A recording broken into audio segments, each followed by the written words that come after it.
Hi, welcome to the Dumps, the place for all your side needs. I'm here again, with Matthew. Of course, you introduce yourself. That's me. Yeah. I've been here like 3 times Yeah, on the clever you introduction. don't gotta clever. Happy Hi. thing. Yeah, no, Anyway, no. Anthony is I also. think it's been here. Anthony. Yeah. Yeah, hi. AntFrenzy. Hi. I noticed you guys are invading my space. Can you guys scooch over a bit? I'm just a bit, just a I've been playing a lot of Don't Space worry. Invaders. See, I'm far away from my Yeah. my monitor. Anyway, so you might be thinking, wow, Christmas, what a wonderful time. It's so Yeah, nice. And you know, amazing time. amazing time. The snow is snowing. The snowflakes are snowflaking. My ass feels colder than usual. You know, everything is slightly different. It's a lot more comfier. And the one thing I always associate with the holidays is comfort movies.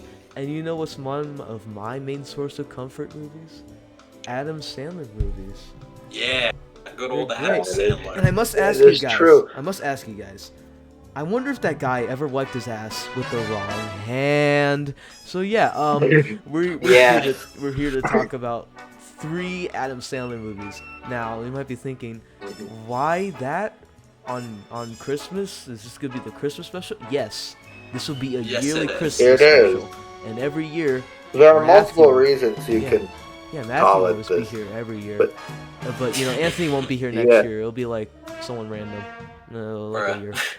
Yeah, and also, Uh. I guess this could also count as like halfly the Campy Cast Christmas special. So this True. is just like a big ass Christmas special. Yeah, these so, two guys come from some other bum podcast. I don't know. I forget the name. Yeah, it's So- kind of funny that this But is we're- like the first time we've both been on another podcast. Yeah. So like, Yeah. so that's cool at like the same time. Yeah, we were so lazy we stole our Christmas Yeah, episode you from guys have been Xander. on How a about break that? for so long. But- Wasn't your podcast called again like the Campfire Song Cast or something? I forget. Yeah, that's the one. Oh my god. Sure. But yeah, we're here to talk about these 3 Adam Sandler movies. Now, the one main thing that they correlate with each other is not with the holidays, but we've all watched them before. And for me, they're especially attached to me. I have a lot of memories attached to them, especially with Click and Pixels. Yeah, no, I only recently watched 8 Crazy Nights, but yeah, that one's definitely gonna be a yearly watch for me. And you know, we'll get to 8 Crazy Nights way later. But we're gonna first start off with the slightly less crazy. We're gonna go in order of like how insane it goes. So we're gonna start with we're gonna start with the first one of it's Pixels, and you Yeah. know, Yeah. this one's very strange. Now this movie Very, came out. very weird movie. See, if we're going by release order, this was around the time when the peak of the Adam Sandler studio comedy was just kind of not there Yeah, anymore. yeah. This is his downfall. See the thing. Pixels has this very interesting period in Adam Sandler's history, where Adam Sandler, I think he has this very wrong perception people get from him, where they're like, "Man, Adam Sandler's a hack. Does he know what he's doing?" And it's like, well, look. Adam Sandler is a fucking genius. And I don't say that hyperbole, because this man, for decades, monopolized making cheap comedy movies off of, like, oh, I could just hang out with my friends, I'll shoot some dumb shit with, like, Kevin James and Rob Schneider. And then every year, those movies were released under the Happy Madison name in theaters, and they'd make bank. He was a fucking genius. He did that for, like, from, like, mid-90s to, like, mid-2010s. There was, like, a new Adam Sandler comedy practically every year. And you could argue he's wasting his talent or whatever. Yeah. Sometimes even too. And you could argue he's wasting his talent. But I think he's a very smart person, like business-wise in that sense. He clearly knows what he's doing. And with Pixels, this is kind of when it started to fizzle out, because it was mid-2010s, right before he again made a smart business move by jumping ship to, like, Netflix. And that's where he does all this stuff now. Yeah, and that leads to, like, it's his kind of other, like what bridges the gap between the studio comedies to the Netflix stuff. Yeah. Because we previously had Jack and Jill, complete disaster. Everyone hated it.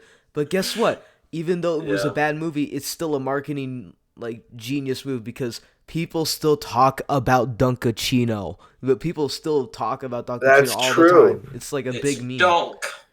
And people forget. Oh yeah, right. Cochino. The whole point why this meme. Don't mind if I yeah, do. Yeah. The whole point of that why the meme started was that it was just a very very easy like.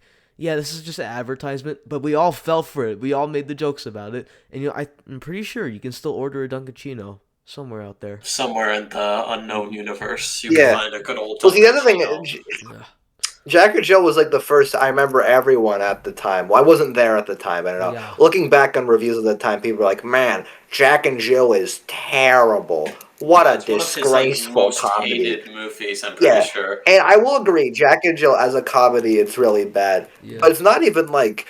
Again, it was just he monopolized it. He just made it for cheap. He's like, "How about I make a movie where I'm the main actors on both of them?" And what do you know?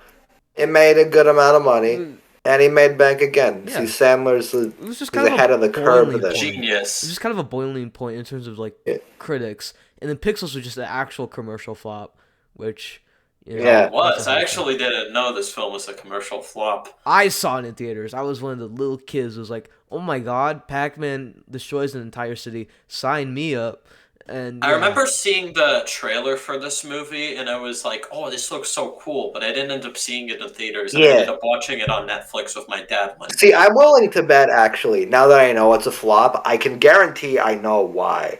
Because, see, thing is, I really wanted to see Pixels at the time because, and I think you guys did too from what I talked to you about, because it's like, oh my god, it had Pac-Man, it had Donkey Kong, and I was like, man, I got, it had all the video game, but it had all the video game franchises that I knew, and my ass was like, I gotta see that, because it has all that. However, I was not able to see Pixels at the time, because it was like, well, Adam's not an edgy comedian, but at the time I was like, well, it was PG-13. I couldn't like reach that level yet. So it's like, man, I missed Pixels. So I guarantee the people who wanted to see the movie probably just weren't able to, and the people who were able to didn't like it because it's like, well, yeah, they had Pac-Man in it during the fight, like the climax, for like 10 minutes. Like it's not.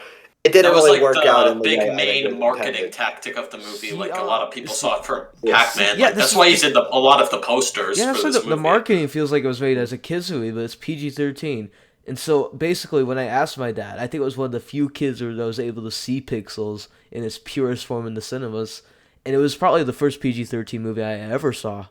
My second one was probably like Jurassic World, which is really funny to me. But Pixels.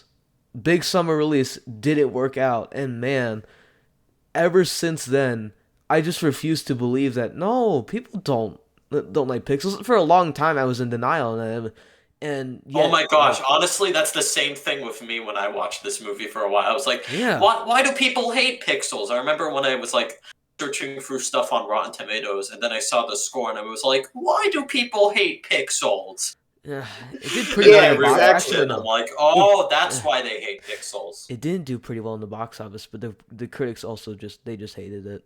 So yeah, they just hated it. They didn't even have a good box office. Like Godzilla 1998. They just hated it. They just hated it from both sides. Yeah. Man. And I will say, I think I definitely understand why, but looking back now, I mean, look, it's a really bad movie. But I think 90% of the reason I thought it was terrible is because I watched the fucking Nostalgia Critic video.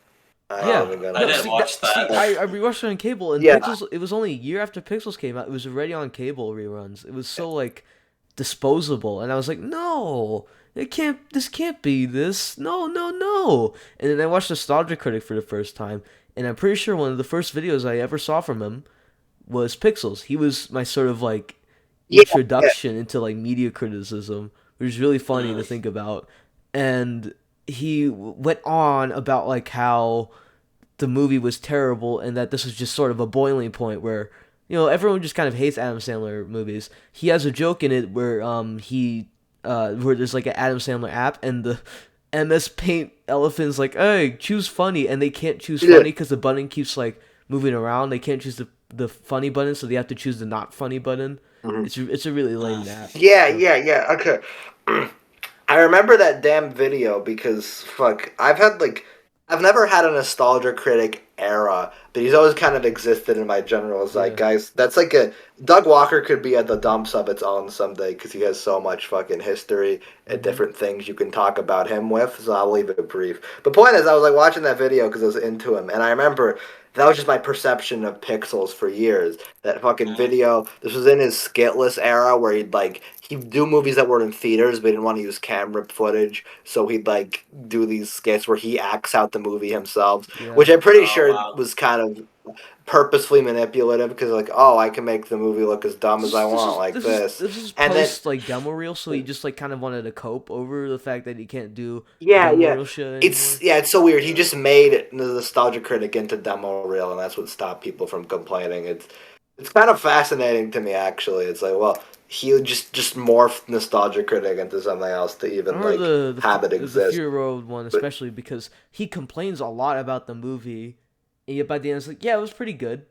It's like, what? You were like, oh, it's not like the best movie ever, because that was like the main thing. Because there's the fangirls, then there's the fanboys, and that's like the whole conflict, and it's all done terribly with like green screen effects that look terrible. They do sometimes like toy cars and stop motion. It looks horrifying. Like, I don't know who they get. Yeah. And they always had the same guy whenever they do the intros, like blah blah blah Muhammad or whatever his name was, every time for all the intros. It feels like he's just perpetually stuck in like 2012 YouTube.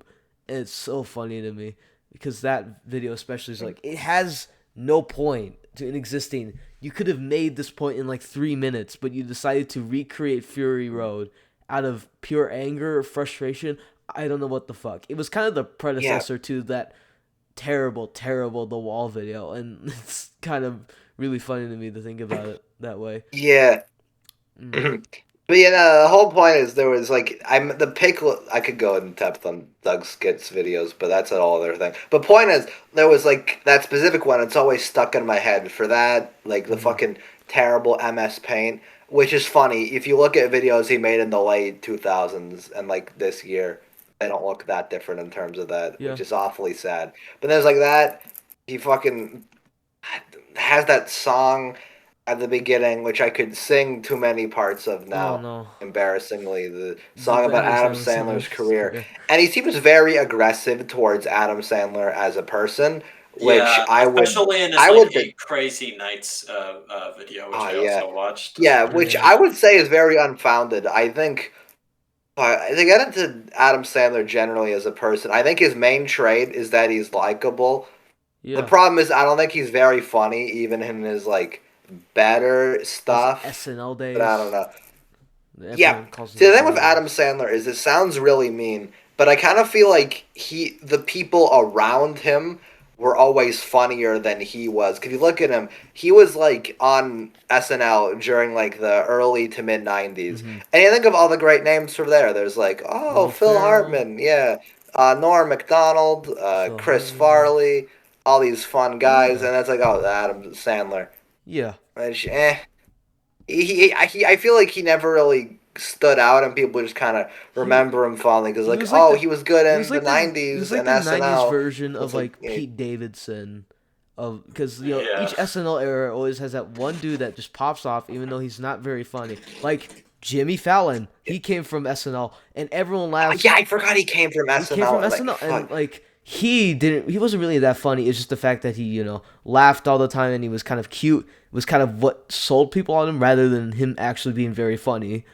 And so Adam Sandler was kind of like the 90s version of that. And he just monopolized on it very smartly. He started off with Billy Madison, Happy Gilmore, movies that were actually good, supposedly. And then we moved on to like the 2000s and it just got weird from there. Because Adam Sandler went from doing these standard comedies that work and they're efficient and they're well done, and they tried to apply that same formula to some very strange concepts for movies.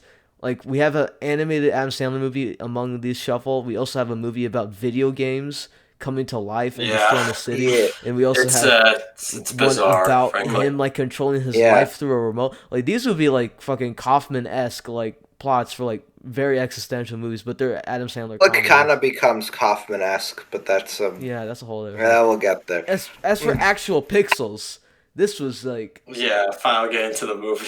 yeah, we only just started introducing Adam Sandler as a concept, and we're not even like we haven't even started talking about Pixels yet. And Pixels Yeah. is a funny It's movie. not. It's a weird not ass intentional, movie. not It's intentionally. It's just a very stupid ass movie. So yeah. I can quote this film probably. There's a lot of stupid lines I just laugh at for Josh some Gad, reason. particularly his stuff, Oh my goodness, his is character in this movie insane. is. He's like the most insane person ever. I don't understand why it's like that, but Yeah. man, So yeah, there's a lot of different actors and like there's Peter Dinklage, Kevin James. let's try to introduce the plot. So Adam Sandler's character, right? If you know any Adam Sandler movie, you know how this goes. Washed up, but instead he was in a gaming competition. Yeah, he was a gamer back in the 80s. Yeah. He was in the equivalent of like the Nintendo Worldwide Championship, except it's not named that. Yeah. And for some reason, Dan Aykroyd shows up as But the then host. he lost. Oh yeah, Donkey I Kong. noticed Dan Aykroyd. I thought that was weird. But yeah, he was loses to not Peter expecting Dinklage, who is not even a younger kid. That's just Peter Dinklage. He's just doing it. That's him? Yeah. I think I heard about that. I wasn't like, is that him? And I was like, Yeah. oh my god, it is him. Yeah, that's funny. It's so funny. That's, and it was that's just like kind of sitting there, and he was like, yeah, I beat you to it. And he's like, what? And then for the rest of his life, he basically did nothing for some reason. And that's like what is like he just works for this nerd corporation and has a very sad life. the Nerd Brigade. Yeah. Apparently, ever since he lost that Donkey Kong tournament, that just completely ruined his entire life because he just was so offended by losing that Donkey Kong game that it just ruined his life. Yeah, and then Kevin James is here in this flashback, but he's like a kid who's just doing the claw machine, which does come back later. It's a setup and payoff. And there's also Josh Gad's character. Whoa. And one of the first jokes is when he introduces her grandma, and he's like, oh, there's my grandma over there. And she's like, Yoo-hoo, because she's holding a box of Yoo-hoo. It's really stupid. I don't even remember that. And, Doug Walker, I remember in his review, he was just like, this is the worst joke in Hollywood history. It's terrible. Absolutely horrid. Another example of Adam Sandler squandering his talent. Like, Jesus, it's just a Yoo-hoo pun. It's not that bad. He took that, he was very offended by that Yoo-hoo pun. He was very offended. Yeah. And so, Adam Sandler is like washed up. He goes, isn't it called like the Nerd Brigade? It's like the equivalent of like the Nerd Squad or whatever at like Best Buy. And it's Something like that, yeah. And he just like shows up to people's houses and like helps them. And then he like shows up to this kid's house, and the interaction he has with the kid is so weird. The kid just tells him everything about his mom for some reason, and like this kid tells this complete stranger everything about his mom's relationship. I mean, I kind of get why I guess it's supposed to be this movie's like kind of like equivalent of exposition. But like the kid's like a Marvel quipper, but like he has a solid reason why he's a Marvel quipper, because like he was emotionally stunted as a child because her mom had a divorce and she's going through a lot of shit. It makes sense because he lives in a high class and she works for the government, and so he knows like way more than he probably should. But like even then, they do it still badly, because why would he be telling like you said, Anthony, about all that? It is so weird. Is he stupid? And also like this kid's like installing a 4K 3D TV. Like, okay, 4K is enough, but this is back in 2015. Not everyone had 4K TVs around that time, which is insane. Yeah. And like it was a 3D TV too, pretty sure. Like they mentioned that. Yeah, It's like I said, 3D. Who the hell is getting 3D stuff after Avatar? Yeah. Look. Do you remember those like few Blu-ray 3D DVDs? Did anyone get those? I remember that they tried making it like a thing because people saw Avatar in 3D, and I was like, whoa. And then like a year after, no one cared anymore. Yeah, there was like a 3D Blu-ray, and then it just kind of faded out. It was really weird. Yeah. This is 2015. This was long after the 3D boom died out. So I don't know why this kid wants like a 3D TV. What's he gonna use the 3D TV for? I don't know. Yeah. I'm pretty sure he's installing an Xbox, but then later we go back to that same TV, by the which the kid is just allowed into like the government bases for some reason because she can't find a babysitter, which makes no sense. And he's like, I'm playing Last of Us on an Xbox. And then Adam Sandler's criticizing one of the most acclaimed games of the last decade. Like, wow, it's so violent. It's like, dude, it's so violent. Man, The Last of Us don't got shit on Pac-Man.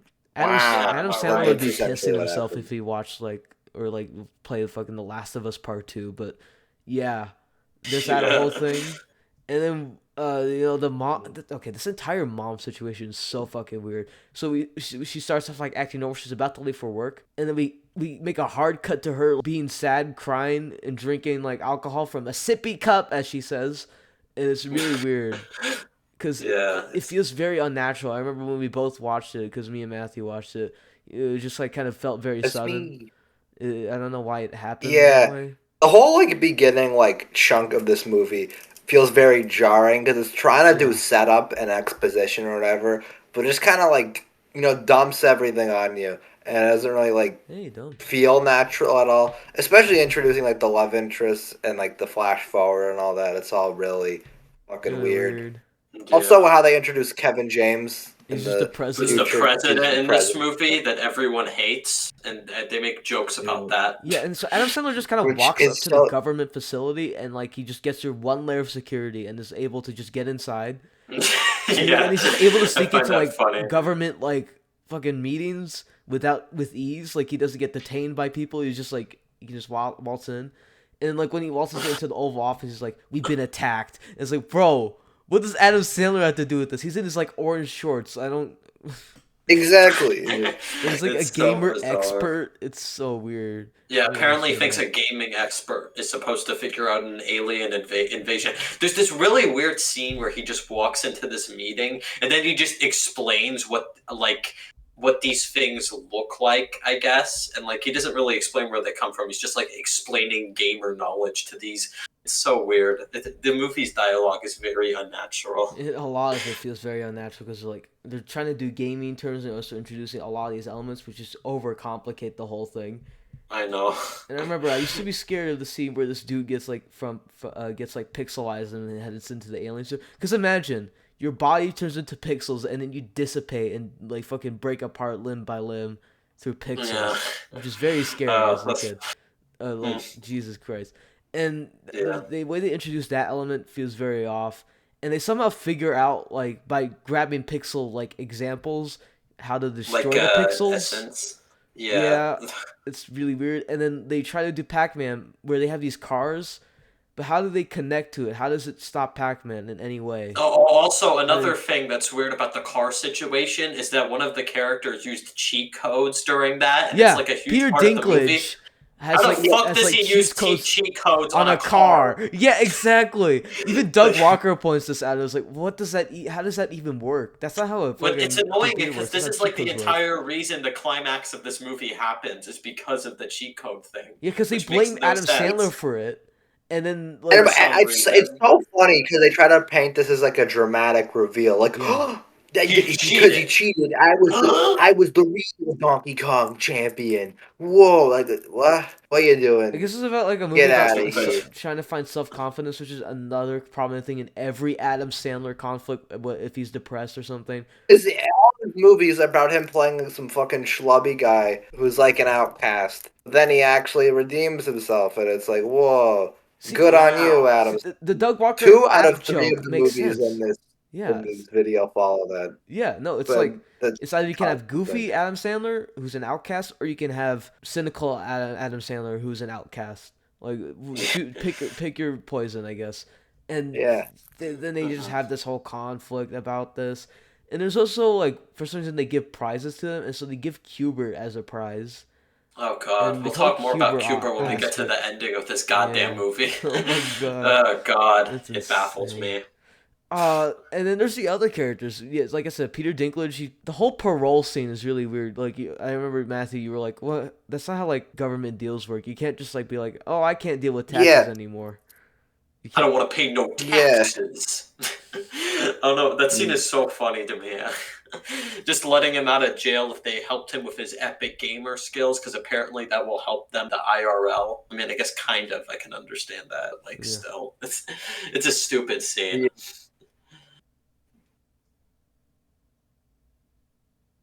Where are you guys waiting this long? This is I don't know. Well, that's what I was going to say. You probably say something. I thought someone cut out or something. Yeah, that's what I thought. The same thing. I was like, oh shit, did someone cut out? No. All right. Anyways, back to the fucking movie. Back to whatever the heck that scene was. Coming off after that. Yeah, there's just a lot of weird stuff in this movie. Like go back to the whole car conundrum. In that same scene, they get the actual creator of Pac-Man in this movie, and then and then it's annoying because they make this creator just walk up to this giant Pac-Man alien and then just make him look like an idiot with his arm getting eaten off by the Pac-Man thing. I remember this because they put that scene in all the trailer because they thought that'd be the funniest. They thought that was the funniest thing ever. I remember that. Pac-Man's a bad guy. What? It's crazy. This movie's insane because Pac-Man is an evil bad guy in this movie. So you gotta go see it. Is he supposed to be the creator of Pac-Man? I can't believe they actually got him in this movie. They got the creator of Pac-Man to be in an Adam Sandler comedy, and all they do with him is make Pac-Man eat his arm. Yeah, and then he gets his arm back later on. It's supposed to be a good for him. Sweet moment. Oh man, he got his arm back. He got his arm back. Hooray! And Kevin James' whole thing, he's just the president, which I cannot believe for the life of me, because everything he does is not president-like at all. He ruins his reputation so easily, and I know it's played off for jokes, but still, it makes no sense. His character doesn't seem like a president at all. Yeah, no. I know how to get there. And see, I think that's supposed to be like the joke. It's like, haha, Kevin James is the president. However, the movie doesn't treat it as such as much as I think it should. So it's just kind of seriously, which is really weird. Just kind of weird. I think it would be. I get talked about this because it doesn't make sense because the movie came out in 2015, and Obama was president at the time. Yeah. And I think it'd be really funny if Obama in the flashbacks or whatever, he's black and then he grows up to be Kevin James.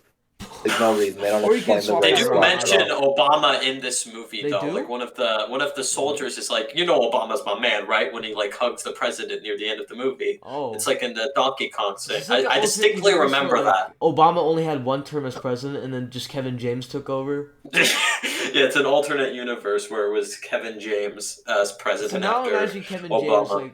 James trying to re-elect, going against Trump and Hillary. Oh my god. It's a weird thing. And there's Josh Gad's character, who we mentioned a bit earlier, who's it's Josh. He's not British. My God. He's not British, but he's 2019 Josh. Wow. He's fat. Yeah, it's like Josh in his Sky Kid phase. Yeah, he's going after Ash. Why won't Ash date me? Yeah, he's basically like a clinically on dude, but except it's like Josh Gad. And honestly, he plays it. I think Josh Gad gets a little more sympathy. I'm trying to save the planet from total annihilation. Are you nuts? Also, one scene I want to mention. I thought this scene was the funniest shit in the world when I first watched this movie.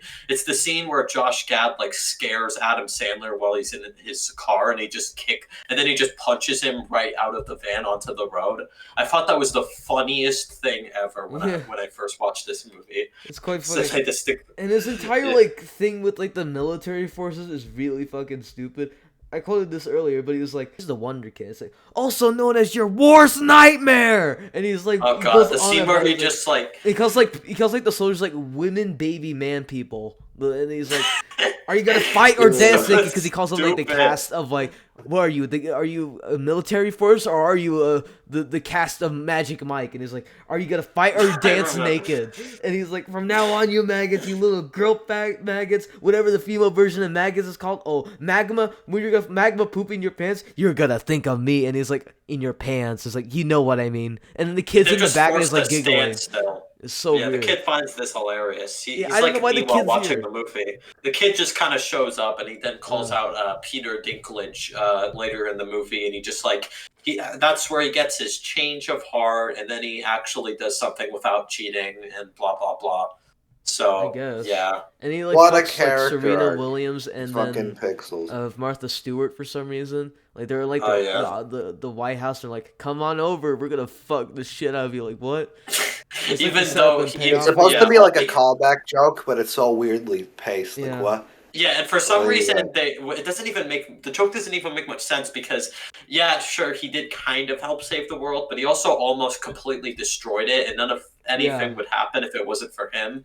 And like, sure, he had a bit of a change of heart, but like the outcome would probably be the same without him. So he's not really a hero in the end. So the like, climax is so fucking weird because there's a Kevin James. He just has an arcader suit just prepared for him, and he somehow escapes like the bunker that they put him in, and he's like, and he uses his arcade crane skills to stop Frogger from killing them, which is a really weird setup and payoff. Because he just had the crane in the exact same place where Frogger would be, and then right after, like, the girl just kills a Smurf, which is really funny to me in retrospect. Why the Smurf? Is there a Smurf arcade game? I'm willing to bet there is, but it's weird because There probably is, but it's such a weird reference to put in this type of movie. Like, maybe there is a Smurf arcade game. I'm not sure, but like, even if there is, it's a weird reference to put in a film like this. So like, I don't know what the thought process was around that joke. I will give the film mild credit here. On a technical aspect, I think they get the video game stuff solidly. Yeah, I agree. It looks cool. I like the blend of it. They don't go like ultra realistic or anything, but they kind of like make it blend a little more. Like the it looks cubes. It's no wonder they put all the Pac-Man stuff in this because that's the most visually cool looking stuff because there's just a bunch of seeing this thing glow, chopping around the city. You can clearly tell this was directed by Chris Columbus because Chris Columbus he works a lot with visual effects and he was like Chris Columbus, like the one who did Home Alone and like Harry Potter, and he got he did Percy Jackson and the Lightning. Yeah, he also did that, and he could do genuinely wears the Percy Jackson and the Lightning. It feels like he worked well with like the visual effects supervisors. They like all work together in order to coordinate all these like cool shots of like Pac-Man eating all this shit.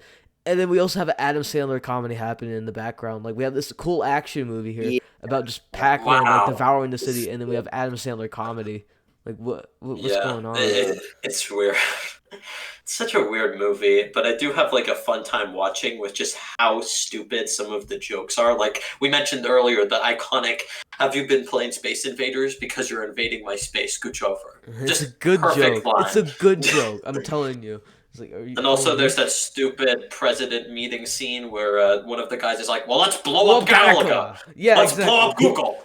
I think the action elements of this movie just feel kind of like off. Because technically, this is still a Sandler movie at the end of the day. And I think that the fact that it tries doing something a little more like high budget or whatever, I sort of respect compared to his other movies that I like I said earlier, are purposely made on the cheap. But also, I don't know. I feel like there isn't much effort put into the action stuff. The Pac-Man, I think is a cool visual. I like what they do there. I like what they kind do of like with the Donkey Kong climax, cool. but I don't know. The rest just feels kind of it's weird because a little half-assed. Because they talk about how cheating is bad, and then Sandler just plays the game wrong in Donkey Kong. He just throws the hammer at Donkey Kong, which is not what you're allowed to do. Exactly, and also they like instead of climbing the ladders, they climb like the. They can also climb backwards, like they can see the back side of it, which is really weird. Because sometimes the video games operate in a 3D space, and sometimes they operate through a 2D logic. Because I mean, I guess it's like the final battle, I guess, and I don't even know if the aliens are still mad if they cheat at something like this, but still, it's like. For example, the Mario Plumber version in like Donkey Kong, he just walks around in like as if he was moving in the 2D space. And then right after you see like these ninjas operating as if they're living in a 3D space. Oh, and that whole scene where they find the 2D woman, except she's like. She just looks like a woman. She doesn't look like she comes. I don't know why. That was weird. I guess it was just because it would be weird for Josh Gad to kiss a pixelated character. I guess so. Maybe that's why they did that. I think they should have I think Josh Gad is homophobic in this movie. Yeah. Because he's like, man, I got Qbert. But no, Qbert turns into like the woman and he technically fucks Qbert. Yeah, I don't know why didn't he want to fuck him? Well, I mean, you could call it trans rights. You couldn't. They support trans rights. I guess. But I just think Josh Gad's a little homophobic. It's like...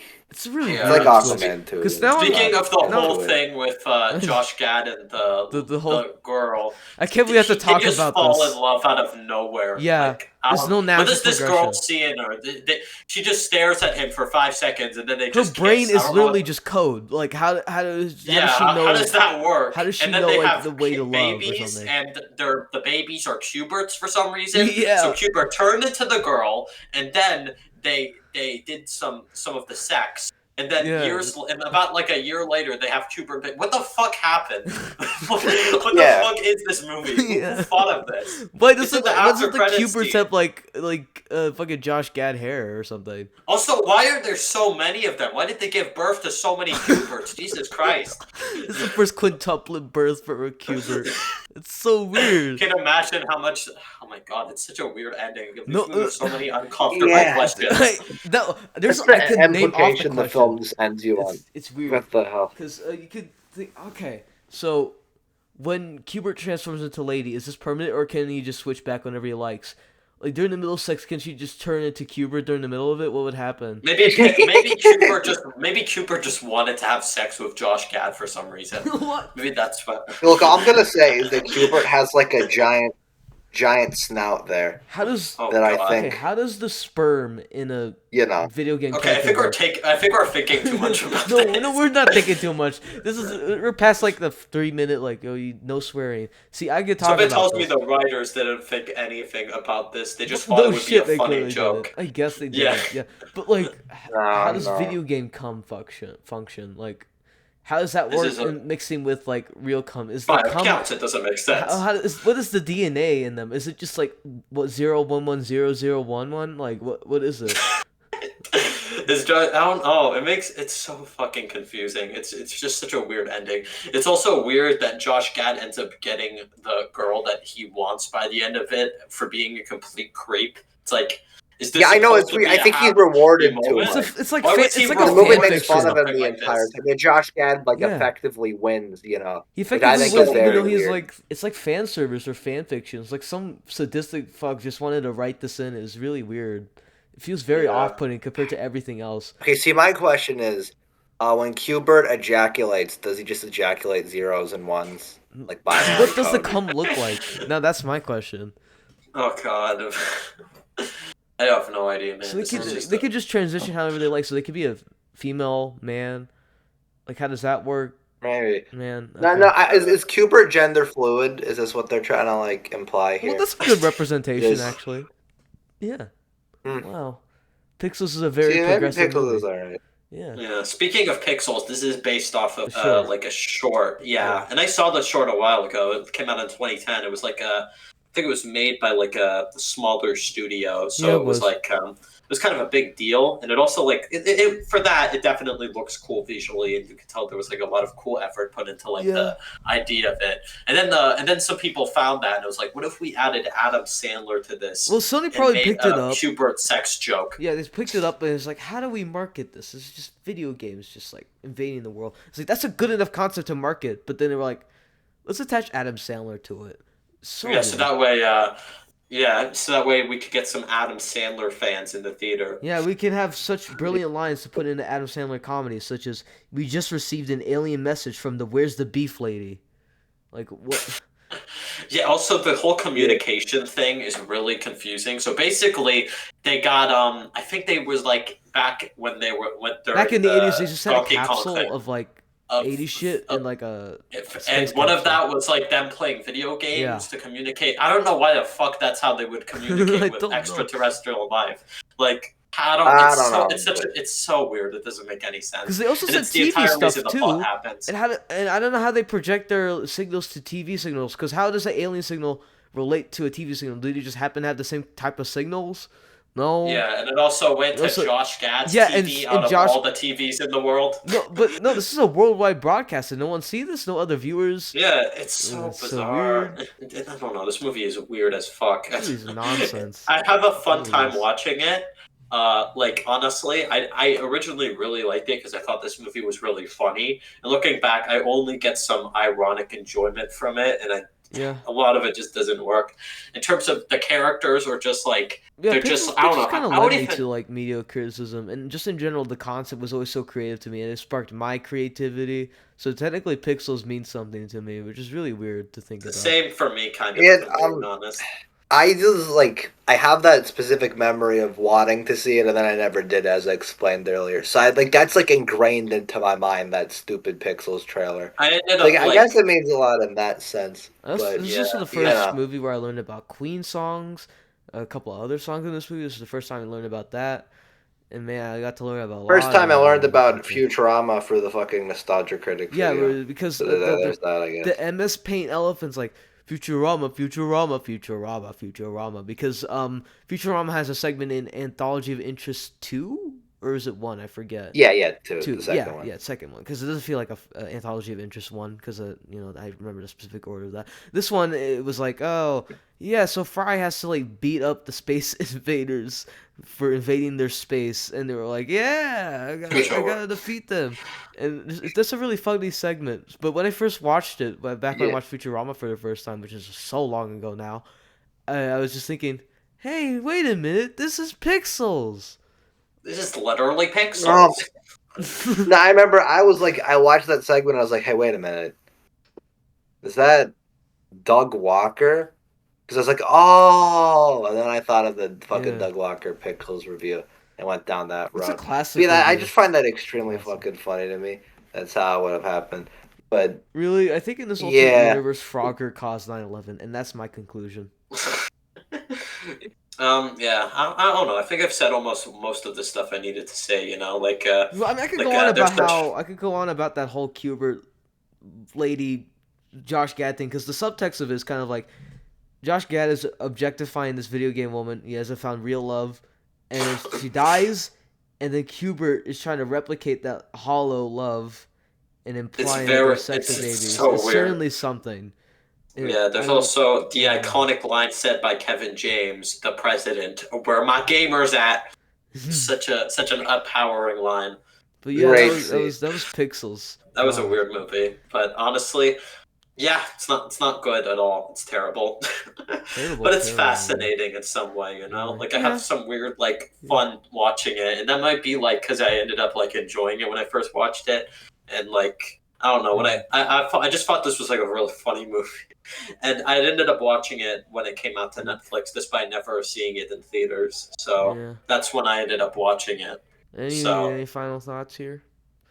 I think I've said everything I need to say. We're pretty good on that one. Yeah. No, this is, and surprisingly for a movie that features Josh Gad having sex with the video game character Cubert, this is not the most insane one. Like I said, this is ordered by the insanity levels.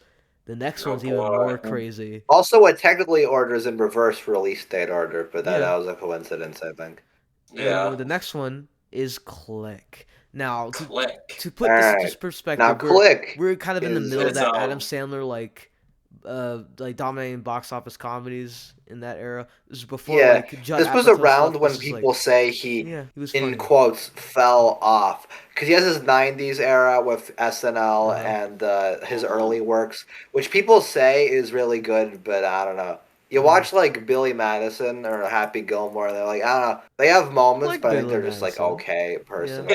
Yeah, I've seen Happy Gilmore. It's alright. They're fun movies, but they're not overly amazing. Yeah. And then it's he's the mid 2000s was the era when it's I don't know, I feel not many people hate those movies, but they're not talked about fucking The Longest Yard, Rain Over Me, You Don't Mess with the Zohan. I now pronounce you Chuck and Larry. That one was written by the Holdovers. A lot of these movies are a lot of these movies aren't even disliked, but it's no one really talks about them. Yeah, they're okay. And Click is right smack in the middle of that, which I consider Click to be So I feel this is my theory. I think they had a script for regular 2000s comedy. They're all right. What if you had a remote that could work like a TV remote, but for your life? And it's all right. We got that. But then I think some guy was how do I make this more interesting? So we took the last third of the screenplay, and I was they just ripped it out and then replaced it with a rip for this there. So my guess is tear that out there, and bam, then you got Click. See, it's they took bits of the second act. They took almost entirely of the third act, and they gave it to Charlie Kaufman, and he said, "Rewrite this." It's okay. Yeah. And then they sent it back to the writers, and then they rewrote certain aspects of it. And then you have an Adam Sandler comedy that's both a Charlie Kaufman existential nightmare about how not to waste your life, and it's kind of an homage to It's a Wonderful Life in a very weird way. And Yeah, while at I the same kind of time, got it's that also vibe. an Adam Sandler comedy where he farts in the face of David Hasselhoff and then changes his language into Spanish and then stretches him Yeah. out. And Yep. there's also racial stereotypes and transphobia. Of course, because of course there is. In the first like 10 minutes of the movie, Adam Sandler walks into like a meeting, and then it's like there's a horrible racial It's stereotype at the beginning. just Like, well, horrible, that's and an I think Adam it like Sandler. sets the tone for the whole movie. Let's be honest. So I was like, stupid. as soon as I saw that and all the freaking jokes I they were like. making, I was like, oh I was god, like, I know what this oh. movie's gonna be. Oh no. Yeah, I will say though, honestly, I think Click isn't that bad. Honestly, I don't It's think not it's good, It's bad, obviously. but It's it's- bad, but it's no. like I'd say it's the It's best movie in this video. I'm gonna say it. yeah, I would say so. This is the Adam Sandler movie that made me cry. I can't believe I'm saying this. So like a long time ago, this movie made me cry, and I guess I'm gonna have to get into that later. But yeah, this movie's really weird. I have an odd history with this movie because as weird as it sounds, it sort of marks like a point in my life where basically right. I remember this was like February 2020. I was like really getting into my film phase. I'm like, all right, I'm really watching more movies, rating stuff. I'm like a fucking cinephile now. And I was like, you know what? I gotta make an IMDb account. So I made one, right? And I was like, all right, well, some stuff I'd seen from like a while ago, I can't rate it now. My thoughts won't be as fresh. It's like, you know what? The movie I watched today will be my first IMDb rating. And it was this. A Click. I think I gave it like an 8 or something. You what? That was a great movie. Based off that third act. I called myself a cinephile back then. And I gave Click an 8. I didn't even take notes for this one because I remember so much about it. I watched it last night. It was just. You gave Click a 4-star. Exactly. Yeah. This is my first time watching this movie, and I was actually been curious to watch it for a while. What did you think? And I don't think there's like anything that absolutely like. There's some stupid shit that I definitely hate, but it's not like an outright outrageously terrible film. It's just a weird movie that just doesn't earn a lot of what it sets out to do. So I think that's like the way I kind of describe it in terms of its emotional beats and whatnot. So yeah, I think to give credit, conceptually, I think it has a fun concept. It's like, hey, it probably could have been in better hands of another like filmmaker or director. But it seems like a fun concept. What if that's the what made remote me interested in it used real life? Whoa.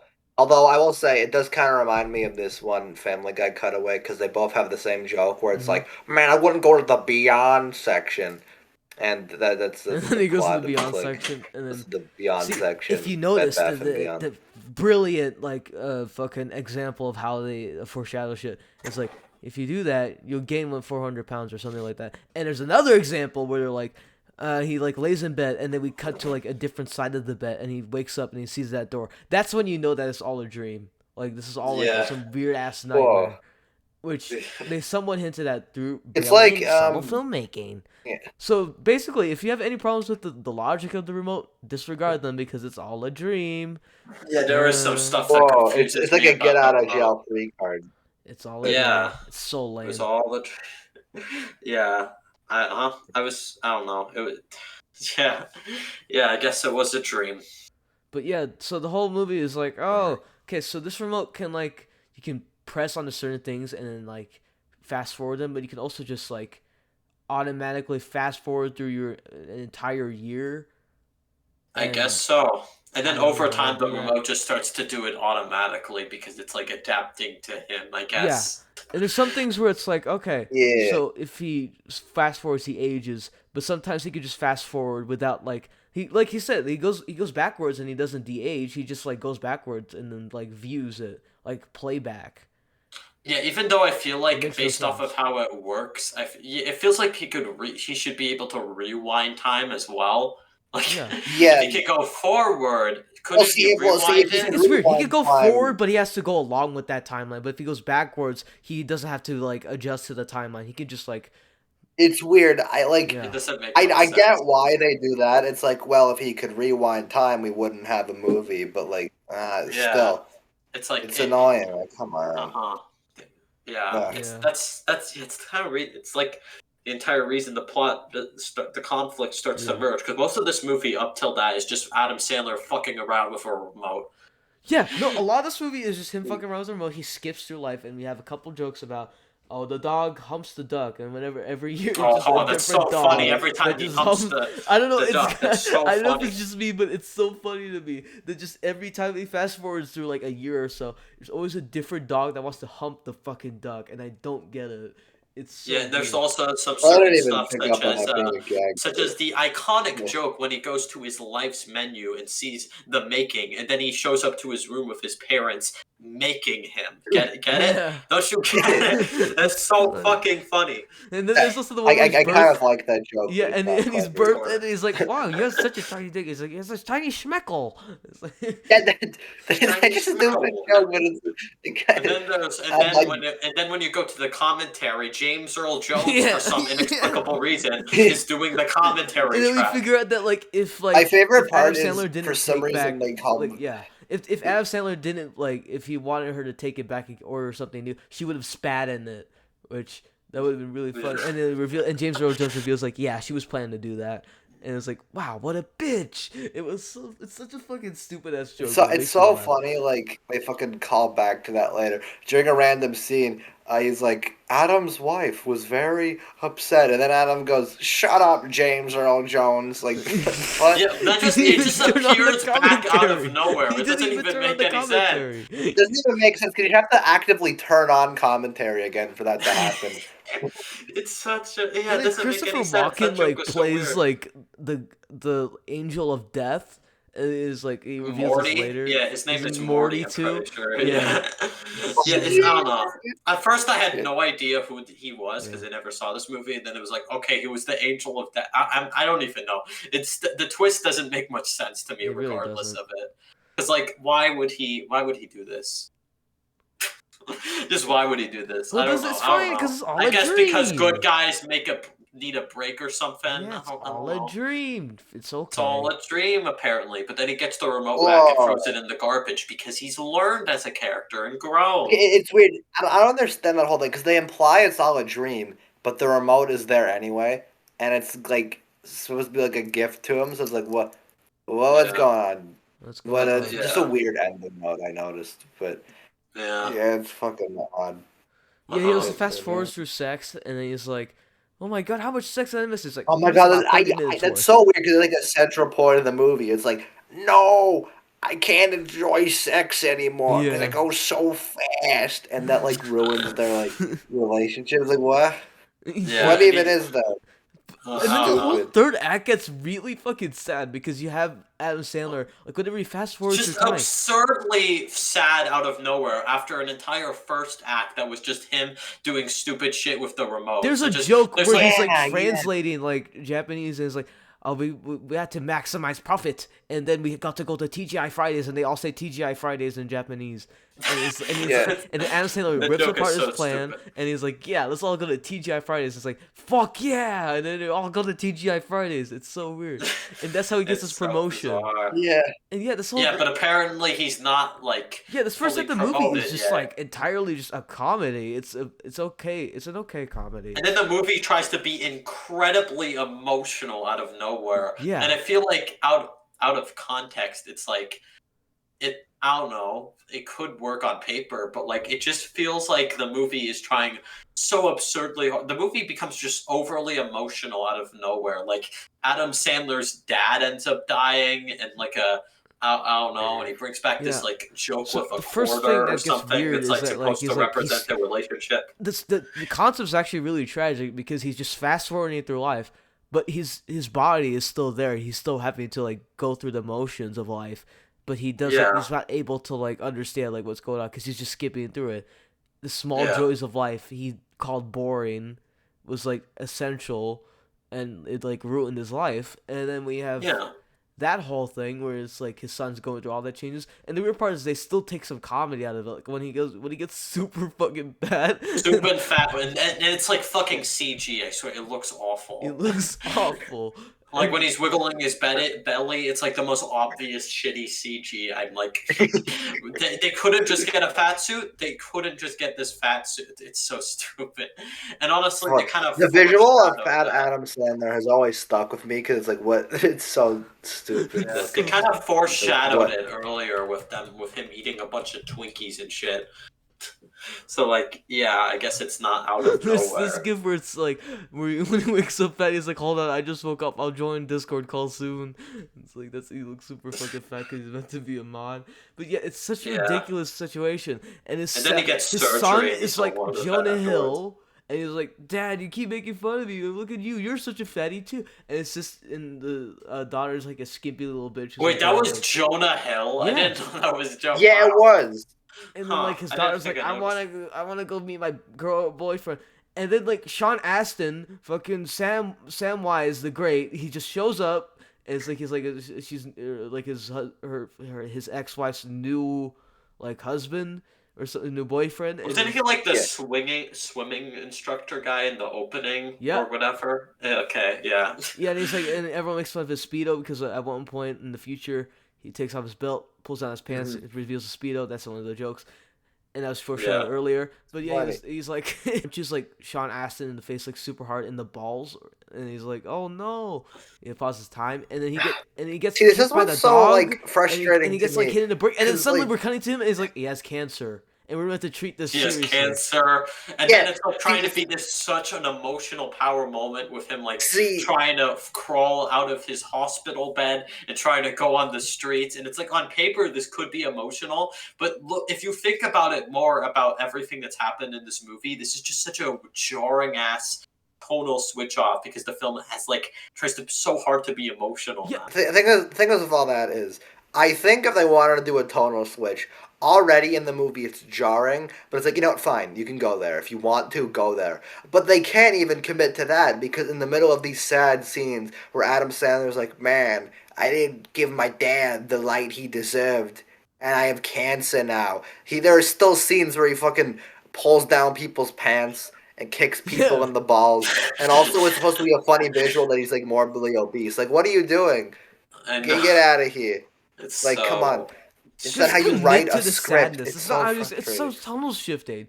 I feel like exactly man, we could have such an excellent movie underneath this like garbage. Yeah, you know, it goes from a comedy to like a sad ass Charlie Kaufman type existential movie. Yeah. Yeah, and then it's like, even then, there's some like stupid jokes in between. Like when he's fighting with his wife, he ends up like pausing and then just like you said, kicks Sean Astin in the balls. In the balls, yeah. In the background, they're having this very serious fight.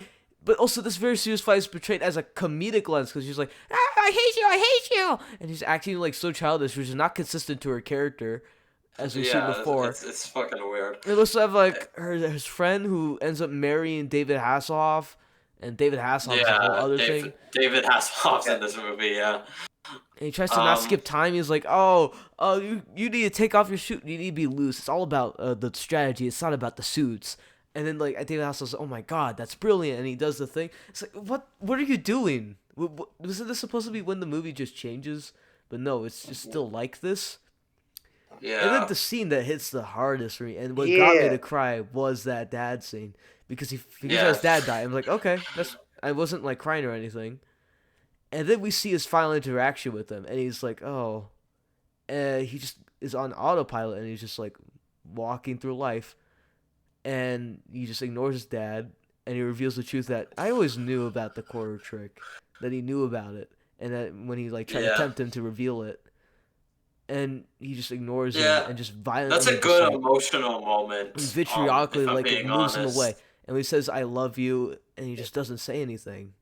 That's kind of sad. That is sad. There's some sad Sandler, ideas. Like, tries to like. That part fucking gets me, but I feel like I'm mad at this movie because it shouldn't, because it didn't earn that. But I got emotionally manipulated by Click. He keeps like rewinding, and he keeps like rewinding, and trying to see his face, try to hear him say "I love you," and it's when he kept doing that, I just started to burst into tears because I was like, man, as a concept that is actually like the saddest shit ever. You're on autopilot. It's the same thing at the end of the movie. wasted your Another life scene like doing that this. kind of progresses after that is like the ending scene before he wakes up from his dream when he's like about to die on the road, and like this is kind of like a this is like a good emotional It's a moment bit because too he's like dramatic. trying to It's like the save rain's like it so is intense. too dramatic in the And it's context like of the movie. family, yeah, definitely. family comes first. Family.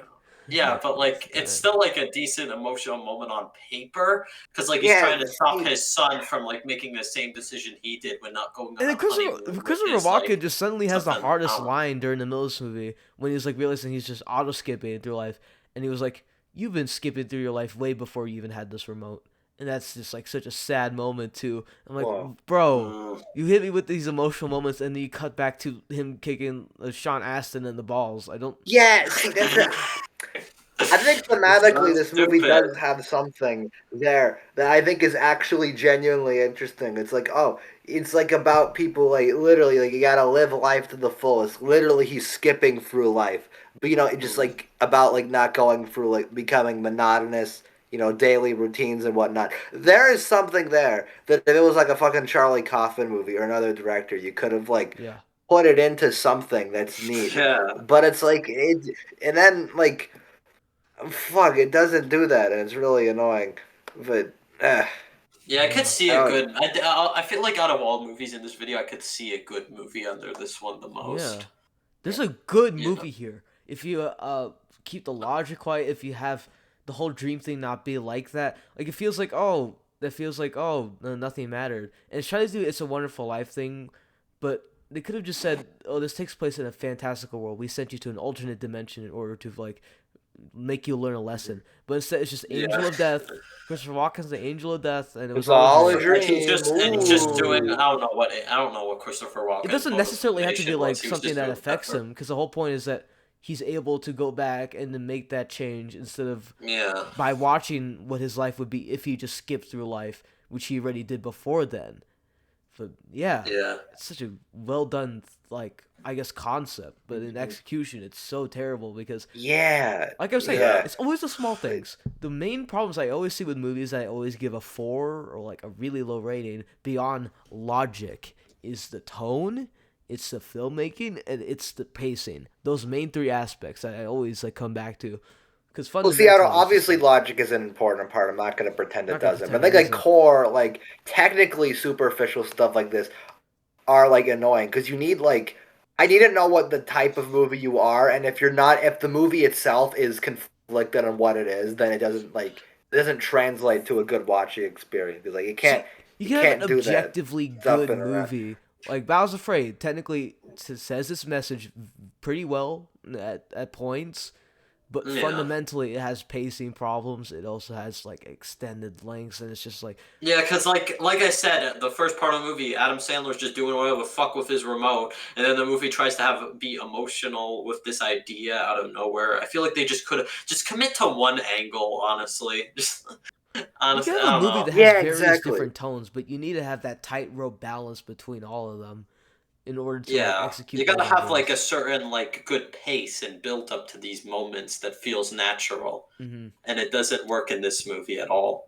That's like the main issue with it, and that's why a lot of it just felt jarring to me, especially when the end of it, everything just felt like so off, and it was like because it was like honestly for me, I think internally, I kind of separated that like last third in my head because like I'll just if you look at that as kind of its own thing. I think it's sort of fun. But, obviously you're judging it as a movie. You can't do that. Yeah. But I don't know. I really do think there's something to click, and that's what makes it kind of frustrating for me. Because I really enjoy but they don't fully click it together. Click, click, click. Whatever the fuck. Exactly. Yeah. Man, this would be frustrating. I guess you could say they pushed the wrong buttons. That was a stupid joke. That was a good joke. Trust me. It's on par with the Space Invaders pun. It's good. I guess so. Yeah. Anyways, this movie is like I don't have too much passionate feelings about it, nor do I think it's a terrible movie because I do see some good stuff under like I don't know, and even the humor as a whole. I don't think this movie's very funny at all. Like I think it's unintentionally funny to me. A part of like I don't know. I don't mind this stupid gag. Like there's this gag in this movie where Adam Sandler keeps like messing with this asshole rich kid who keeps flexing on him with stupid stuff like a robot dog and some van. The movie dude reference, but Yeah. I don't know. It's just a whole guy. He's making fun of a child. Great job, Adam. Yeah, good job. Also, the whole weird. It's so weird. We have a movie that generally makes me cry and it makes me laugh, but also makes me not laugh and feel uncomfortable at the same time. Because there's that one scene where he's like going through his past relationships, and they're all trans people, and they make fun of them for being trans. So that was very uncomfortable. Oh my god, the trans jokes in this movie are fucking like awful. There are multiple because they have this one joke. It's not even just that. It's like there's this one scene where they have like the joke is I think all these other people at the company have like hot secretaries, but because Adam Sandler's low on like the pipeline, she has one who isn't like attractive or whatever. Which first of all is very bad taste. And I don't then like that assistant turns when they into do the first future job in 1 year. It's like, oh, it's funny because she transitioned, and it's like, what the fuck, man? Like, I give the mildest of leeways because I'm like, okay, it's early 2000, like not early, mid 2000s. Humor from this time was inherently more edgy and mean spirited. It's not like an excuse, but I kind of expect it. It's just kind of unfortunate. It's like, okay, sure. I don't blame Adam Sandler for this because I don't think he's like transphobic or anything. I just think the writers are weird. No, I don't think he is. I think it just really is a product of like the time. It is kind of unfortunate. I don't think this movie has many terrible jokes outside of that. Just like there are a couple groaners, like the fucking racial stereotypes, that come in a little bit. I still like the Japanese joke. That was really funny. You're just like, let's go all the Japanese TGI Fridays. Funny. That's a really stupid joke. I found that kind of funny. They fucking switch languages, and it's like, yeah, they're fucking like, man, fuck Americans. It's go to TGI Fridays. That like he changes the language of like David Hasselhoff during the middle of a sexual harassment meeting. It's so funny. It's so bizarre. Yeah, and then there's also it's funny because he's stretched. Where he gets so mad at David Hasselhoff that he pauses him, beats the crap out of him, and then farts in his face. Yeah, it's such an iconic moment. He's like, take that, David Hasselhoff. Yeah, it's the type of stupid shit it's the type of stuff I would expect from a movie like this in terms of like the premise of it, of like controlling time with like a remote. So like, yeah, I expected a joke like that, which might be why I found it kind of funny. I don't know. Yeah. Well, yeah, that was Click. That was Click. I don't think I have much else to say about this movie. It kind of has the same problems where it's just an Adam Sandler movie. If Adam Sandler wasn't like doing a Happy Madison type of movie, it would be just a good movie. It'd be just a good movie. Exactly, but it's just a little more than that. Instead, it's just odd. It's another movie that features. I'm pretty sure Rob Schneider is in this. I forget if he is. But yeah. I feel like he is. I probably plays like a minor character. Maybe. Yeah, he's listed in the letterbox. On letterbox, he is in this movie. And says he be boo. Oh, I think he was one of the guys in the opening. Oh my god. Oh. Yeah, I remember the show. That actually makes sense. Wow. Because if you notice, this is a very unfortunate trend. But if you watch enough of Adam Sandler's movies, Rob Schneider always gets cast as the racial stereotype. Yeah. I don't know why. Oh yeah, he is in 8 Crazy Nights, which we'll get to. Yeah, he's the Chinese guy, isn't he? Yeah, he is. Yep. And he's the narrator. Yeah, he's the narrator. How could you all be so mean to Whitey? Sound to me like you are on crack. Anyways, I think we should get to that movie soon. We should get to Crazy Nights, yeah. Yeah, I think we said everything we needed to say about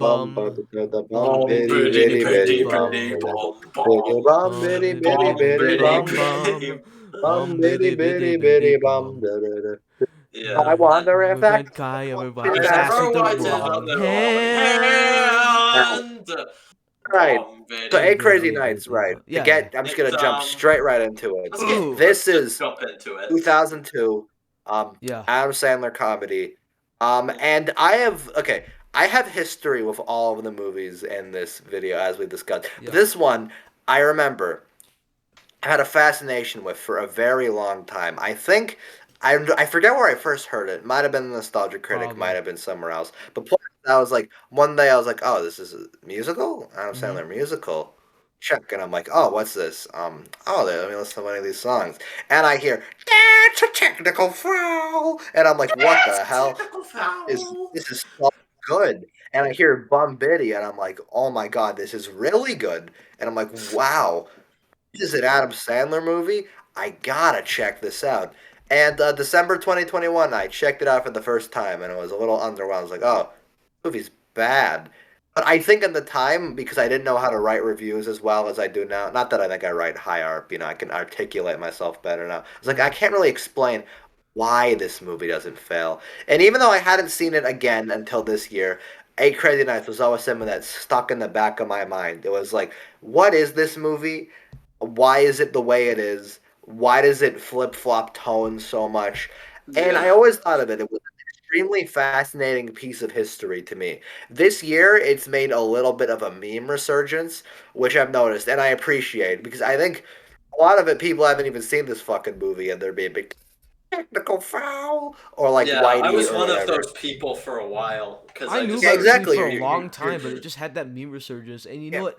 Right now, it's not annoying. It's not like Freebirds where I did know it and did watch it before then, and I got really annoyed by the trend. So far, it's like, I find all the poster memes are really funny. I find all the song jokes it's reached like a good medium. It's not going too overboard. I hope it dies out soon. Yeah, we're in a good stage with it now. I hope it doesn't go too overboard. I don't want to go Freebirds because I care more about this movie than I do like Freebirds. When Shafe made that Freebirds video, I was like, wow. Oh, yeah. Oh, people know more about this movie. I'm so glad. I was like, wow, this movie really took off. Yeah, and then the next day when I saw like all the memes, I was like, oh, never mind. It's the same joke. Because all the Shafe fans took it. All the Shafe fans. They're like, we're gonna take Freebirds and push it somewhere else. And now all the normies they have it. They have it. Boring. Plus, I think Eight Crazy Nights is a more interesting movie than Freebirds, even if Freebirds is a better movie. That's the whole thing. And and I'm glad I got to rewatch it because I've always had this like deep-rooted fascination with this movie. Mm-hmm. I love this movie. It's terrible though. It is. Just really absolutely awful. Awful movie. It has so many issues that I just don't think work well at all. And I feel like it has some same issues when it comes to the tone with Click in some way, See, like they just don't manage their tones they have these serious moments that work well, but then we also have an Adam Sandler comedy squished into it, and I'm just thinking, man, why'd you do it like this? Now, first of all, we're like, the whole thing is kind of like trying to be yet another schlubby Adam Sandler. He's a drunk, and he wasted all his potential because back in the day, his parents died during the middle of a basketball match that they were trying to get to. Whoa. And he's now depressed, and he refuses to accept the fact that they're dead, and the fact that, that's reflected by the fact that he can't open up the envelope, and that whole thing. And my whole joke for my original review of this movie was that I was talking about how, oh my god, the deep existential themes in concept, in execution. This is a bad, terrible, awful fucking movie. Awful. Yeah. Awful. And the only reason I have it out of 4 is because I see the potential here, just like fucking Click too. Because if I were being realistic, they'd both be 3s. Yeah, this movie doesn't have a bad plot for a Christmas movie. I think it's or Hanukkah movie, Christmas/Hanukkah movie. Yeah. But in this case, it's not a bad plot because I think it's about this guy. He lost his family at a young age, and he is having he continues to struggle with moving on from the grief, and it allows him to lash out at others. And then you put him next to this kind old man who's just jolly and just wants to be known for his recognition. I think there's moments that could work. But what if we gave the old man a fucking hilarious ass high pitched voice by Adam Sandler and made him say, technical foul? That's the whole thing. Okay, Whitey as a character, I think, has some deep-rooted problems that we'll get into in a second. He's kind of to talk bad about the person. voice, that's the main thing you know about it. God. Yeah, it's the main thing that people say about this. He was actually kind of like a terrible selfish person. Listen, even beyond that, the voice, just to get out of the way, I think like so Whitey, even though this is obviously this ain't a sequel or anything, this is an original film. Yeah. Whitey as a character, I remember Adam Sandler. He did like this mocking voice he did for this old man character on like his old albums. Because Adam Yeah. Sandler had like joke albums in Yeah. like the '90s that he did a couple of, and Whitey was one of the characters he did on them. He could have used them on SML or SNL, and like that. That's just. God damn it. It's like, Damn it. yeah, he could have done it on SNL, and you couldn't quote me on that, but I can see that. But then he uses him for the character of Whitey, and I think he has some deep-rooted writing problems. He's kind of a hypocritical bitch. Yeah. But I think just using that voice for him, it's like if you want, he's like the heart of the movie. And if you want him, I don't think you should use a voice that you purposely made for mocking. Like it's like he's like a voice you use to make fun of your friend when you're doing a caricature of them doing something. Exactly. And that's what he is. It's like and that's what it sounds like. You can't do that, but have him also be like this genuine, nice, selfless guy. But he's also not. So his whole goal throughout the movie is that he wants this patch that like sort of qualifies him. I'm a good person. Look at me. I have this patch. Doesn't seem very selfless to me. That seems very selfish. Like you don't need to validate how nice of a person you are if you're a good person. And the fact that there's just an insurmountable amount of evidence that he's kind of like a curmudgeon and that no one cares about him, which, you know, that's harsh from Davy's perspective, but you kind of understand where he's coming from because he's just acting all high and mighty, like as if he's better than Davy when he's kind of having a similar problem where he's just like has these own delusions in his own head. You could create a conflict out of that, but no, instead he's like, oh, he's such a nice guy, but we had to make sure he's like superficially nice. He's not really a nice guy. He wants his patch. He wants he wants everything. Yeah, I think most of it is fine. Like most of it's like, oh, look at how nice Whitey is. And I think this movie it kind of makes it unfair because it'd be like, well, you have to sympathize with Whitey because everyone treats him like total fucking dog shit. There's it's like so comparing garbage to like a dumpster fire because you're like, oh, I guess this person's better just because they act nice instead of actually being nice for the sake of it. He's nice because he has a malicious intent. He's a malicious character. He's a little bitch. That's all I think of him as. And you know, there's so much more potential because you know, you can create conflict out of that. But he's like this sister was like, oh, super whiny, and then her whole joke is like, Eleanor is like, she's like a bitch, you know. It's like it's not that funny. Eleanor does not emote at all. Like it's so weird. It sounds so off. The most favorite, if you think Whitey is a joke character, then she's even worse.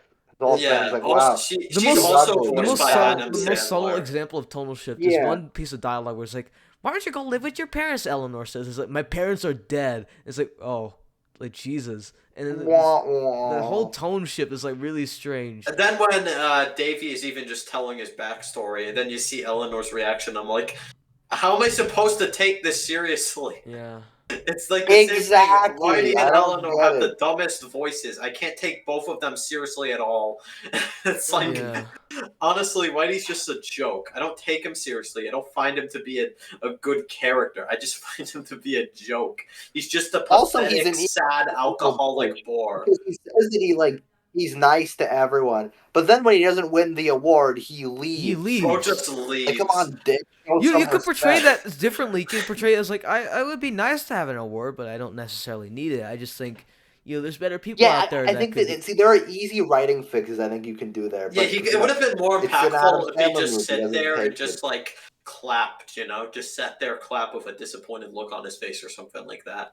I don't know, not just fucking rushed out of there. Well, I think the movie does that, but then it adds him. But another problem is I think the movie adds him clapping, it portrays it as if it's like his life will be much better, and I guess they're trying to see it as like, oh, he wants people to talk to him, and I guess from that angle it works. But at the same time, when he's talking about the award in his song, they portray him having girls, and he has like this large mansion. So it seems to me he's kind of a sociopath. He thinks that he needs this, damn award instead of wanting friends. I guess that's part of the angle, but mostly it's out of a selfish need. He's a malicious character, and I do think he's a very flawed character. And I only realized this on the second viewing.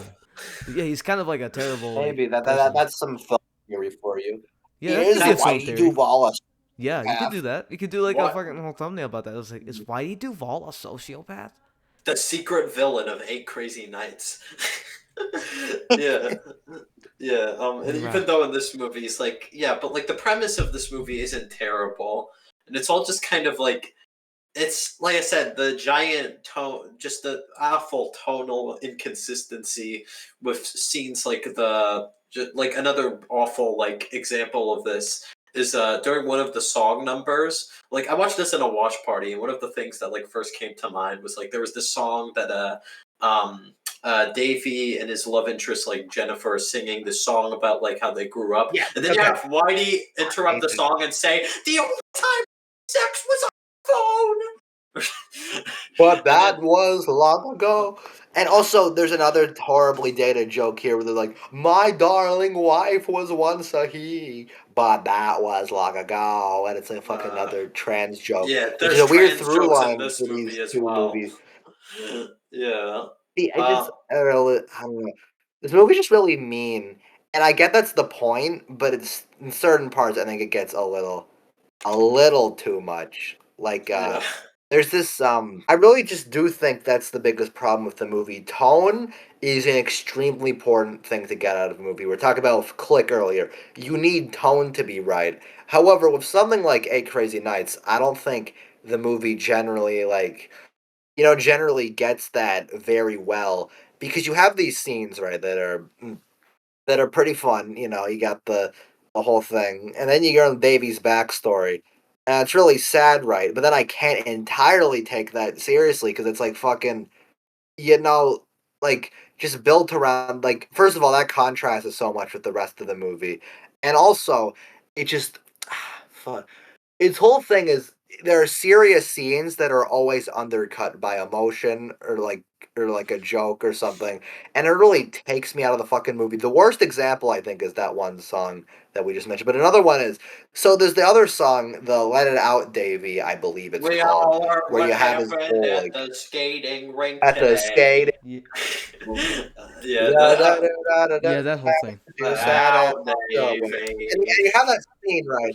And I think lyrically it's pretty good, except Yeah. for the part where they talk about the fucking like lingerie's like tits. But Oh, other than that, it's a good song. Yeah. the whole The problem with transphobia that aspect of song that, is they it always is insert being done transphobia. by literal advertisements. Yeah. Panda Express is fucking talking to Adam This is one of Sandler. my No, favorite And it lines just in the movie. the two climactic Some songs. barrels, Dunkin' Donuts, it's there's simply the best. And don't forget the orange chicken at Yeah. Panda Express. Yeah, they all like So rhymed all that stupid. much by intentionally or by accident, and it's like what? It's like Whitey just goes into the mall and and it just becomes starts like a spitting out serious like, oh, this is like advertisements. Davy's like turning point, and then earlier the most dramatic song talking about his backstory is like, they sing a sad like duet, and then just Whitey just gets inserted inside of the song. It's such a Exactly. tonally clashing thing, and then we also yeah, have a it's just transphobic joke in the so middle of that, weird. which is a very consistent thing. Can we just stop with the transphobia? This is really getting me uncomfortable. It's like it's just getting there's no point in doing it that much, and I don't see why it was inserted in. Yeah. I don't know who There's a keeps doing technical this. Is it foul. Rob Schneider? I can't tell. I don't know. Speaking of Rob Schneider, he's in this movie, and he plays a Chinese waiter Yep. who is, Ruh-roh.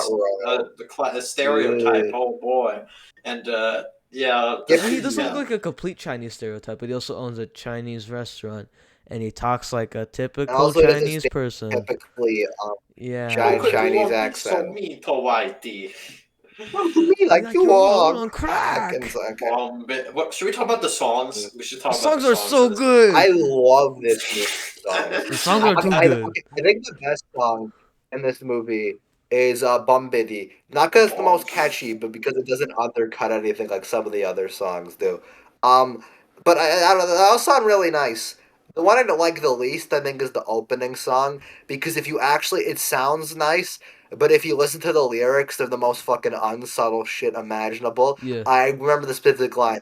He says, "I hate love, I hate you, I hate me." And I was like, "That really? That's how you're introducing our I fucking know, it's main so character? stupid. You're spelling it out, like, sure."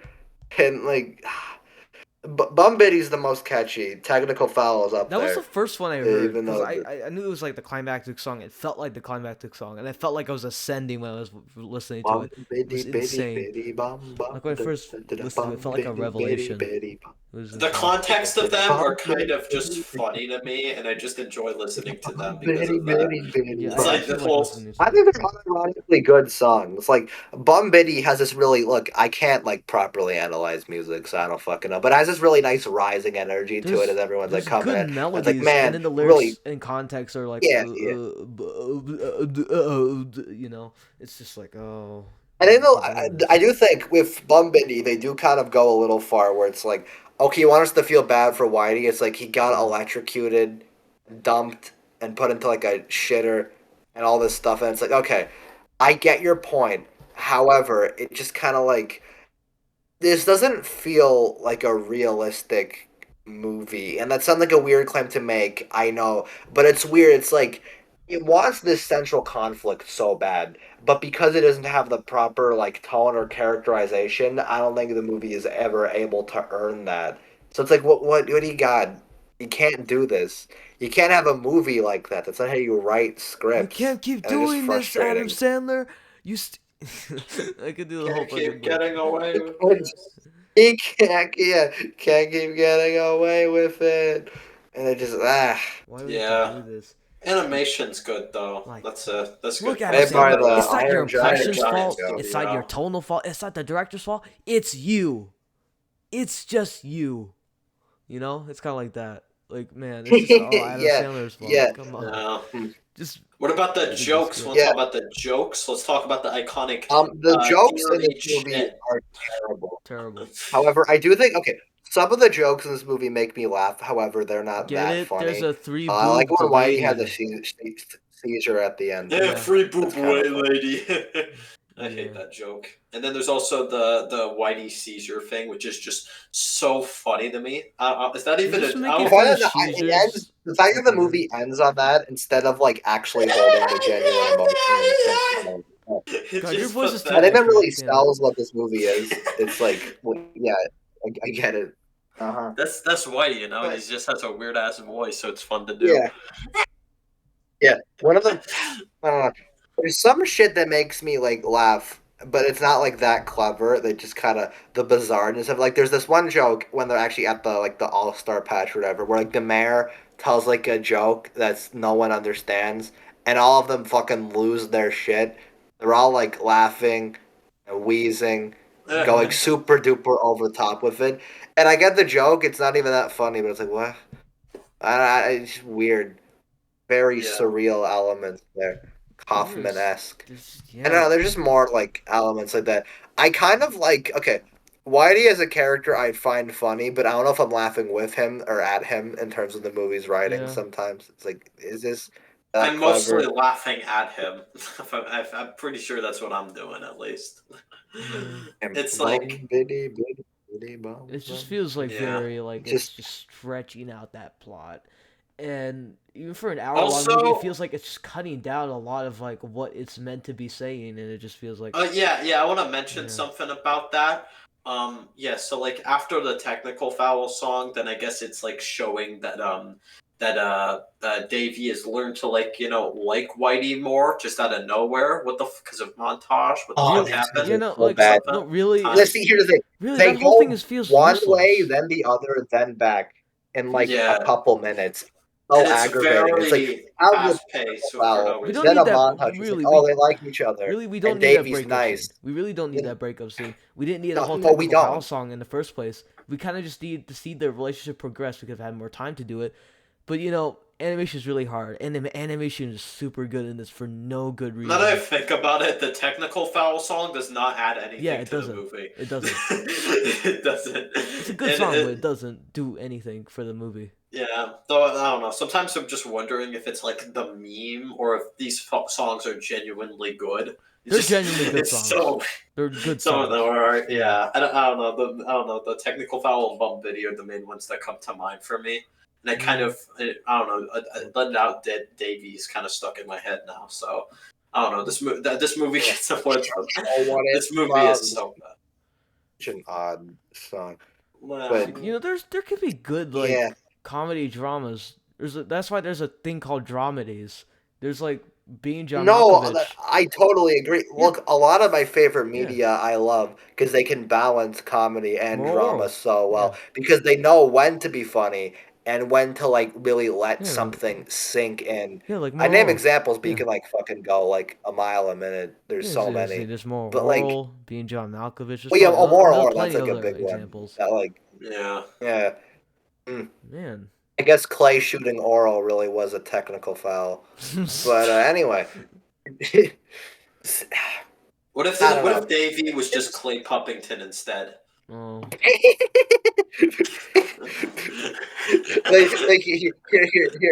Hear me out. Whitey's about to get mad at Davey, and he's like, "You're not even worth it." That was such a loud laugh. Yeah. The frickin' You're not worth it, Bob. You got it, Bob. I like the stupid, I remember the specific line when Eleanor calls Davey an animal, and then Davey's all like, "You're bald." Yeah, and then just storms, and it's so stupid. This movie is awful. And then the girl's like, "Why are you so mean to everyone who wants to treat you right?" Which is fair. Well, at the same time, he's kind of valid because he's calling out Whitey on his bullshit reasonings on why he wants the whole patch. It's not really out of selflessness. It's just really selfish, and he can see through that because Davey's cynical, and he kind of sees Christmas and Hanukkah as just this hollow holiday that he doesn't care about, and that reminds him of traumatic events. I think what can make someone get sad over Whitey is because he has a voice of a literal infant, so it's like watching an infant cry instead of an old man, which is very fucking weird. Well, I'd argue, say that makes him less sympathetic because what's this old man doing here? It's in the middle for me. It's stupid. This movie's stupid. It's awful. I don't know. There's just something so it's just fun to meme, and the memes are funny, and it's I like all the stupid poster variations that people have made. Yeah, I love it. Yeah, there's Mario. I like the default one on FNAF. There's Undertale. There's Mario. There's People love the snowball one, but I prefer the default one on Letterboxd because that's not even a thing that happens in the movie. Yeah, I know that's confusing. I don't understand that poster. Nothing. Like the trailer flying up like that. Why is there a envelope? I don't get it. I don't know. Yeah. Yeah. There's a lot of stupid jokes with such as Adam Sandler's Evangelion. Okay. Yeah. Kind of. Kirby. Let it out, Shinji. There's also such great jokes, such as Whitey looking like a frickin' Yeti with how much hair he has. It's funny because he's old. Yeah, he's so old he never shaves, and there's a close-up shot on his hairy ass, and oh wow, this movie is so funny, right, guys? It's weird. He just doesn't shave. He just does this. It's so weird. And then there's also another thing that's weird about Whitey is that there's this scene where Davey's like a basketball coach, and then he calls out on this other kid, and just makes fun of him for being fat, and then Whitey's all like, "You have boobs," and it's that is a weird thing to say to a kid, Whitey. I know you're trying to comfort him, but it's Whitey has been with his sister for 74 years, and I don't like the implication of that line. There's also the baby phone, which is really weird. He's like a referee even as a baby, and then fucking Eleanor is sucking her toe. I hate this image so much. And there's also the stupid, I don't know, one joke I did find kind of stupid in some way, but kind of funny, is that when there's a flashback to Whitey younger, he just looks the exact same. Yeah. There's a flashback during the Bum Biddy song when he's in high school, and then it looks like in the same age that he currently is. Could have fooled me. Yeah, it's a really stupid joke. This movie's the movie's pacing is just also really bad.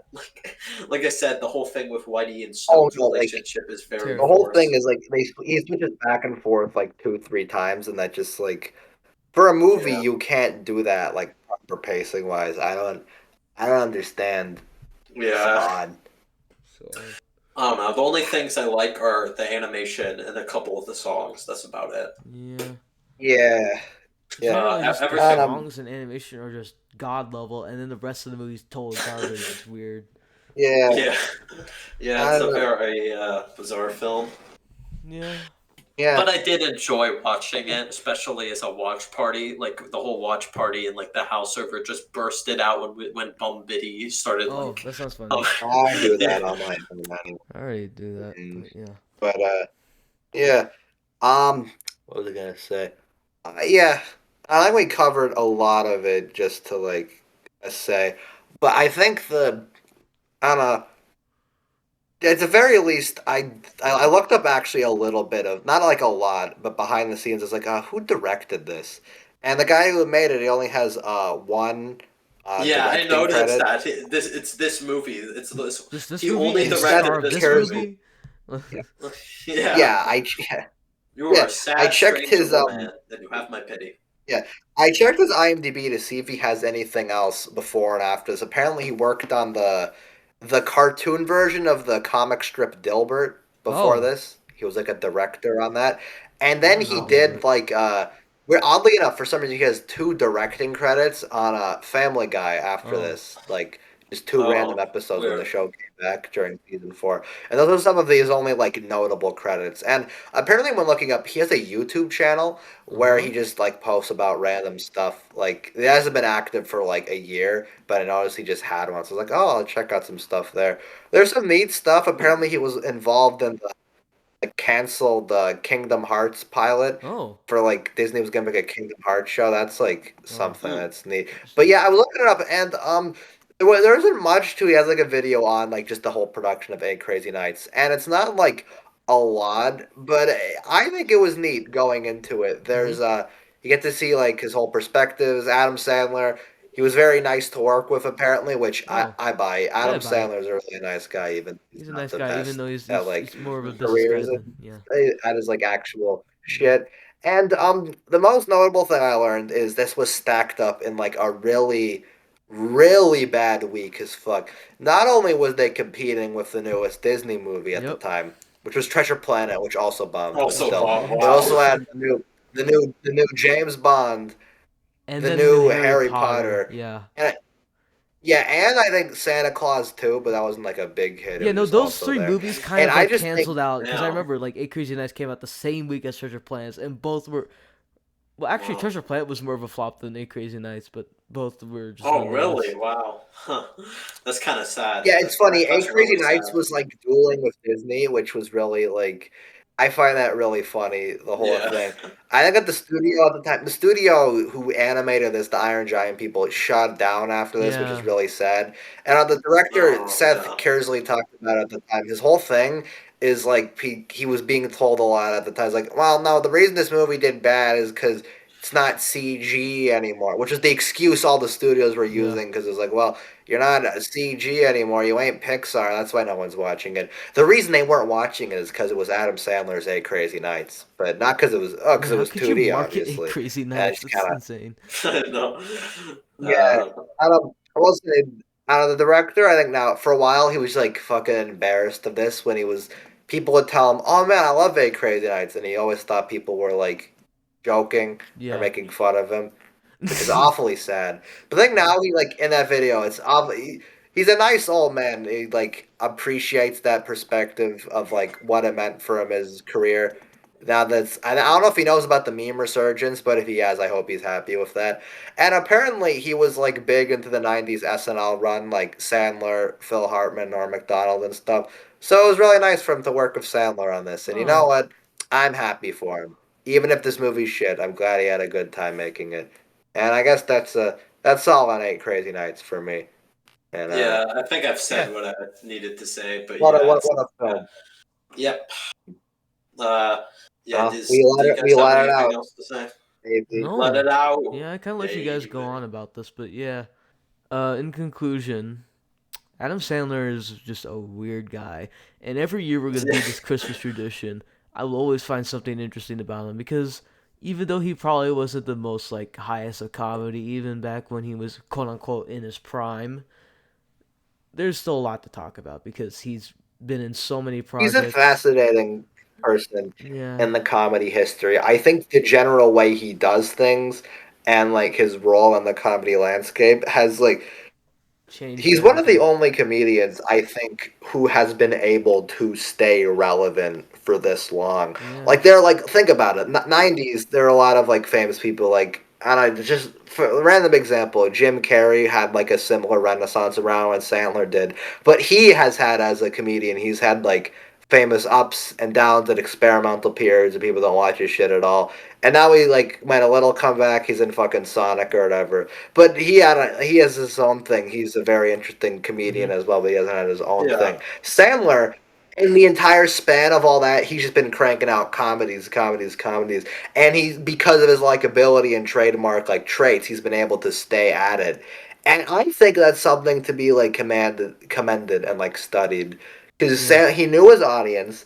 He knew how to adapt with the changing landscape with like going from SNL to movies to like Netflix. Now he's in the streaming game and he's dominating there. He's always been going where like the ball's headed, and I think I He's a greatly smart respect Adam guy. Sandler. He's a great actor Yeah. when he chooses to Exactly. be. When he has a good script, he chooses to be a great actor because he does good at what he does, and he knows when to make money and when to do art.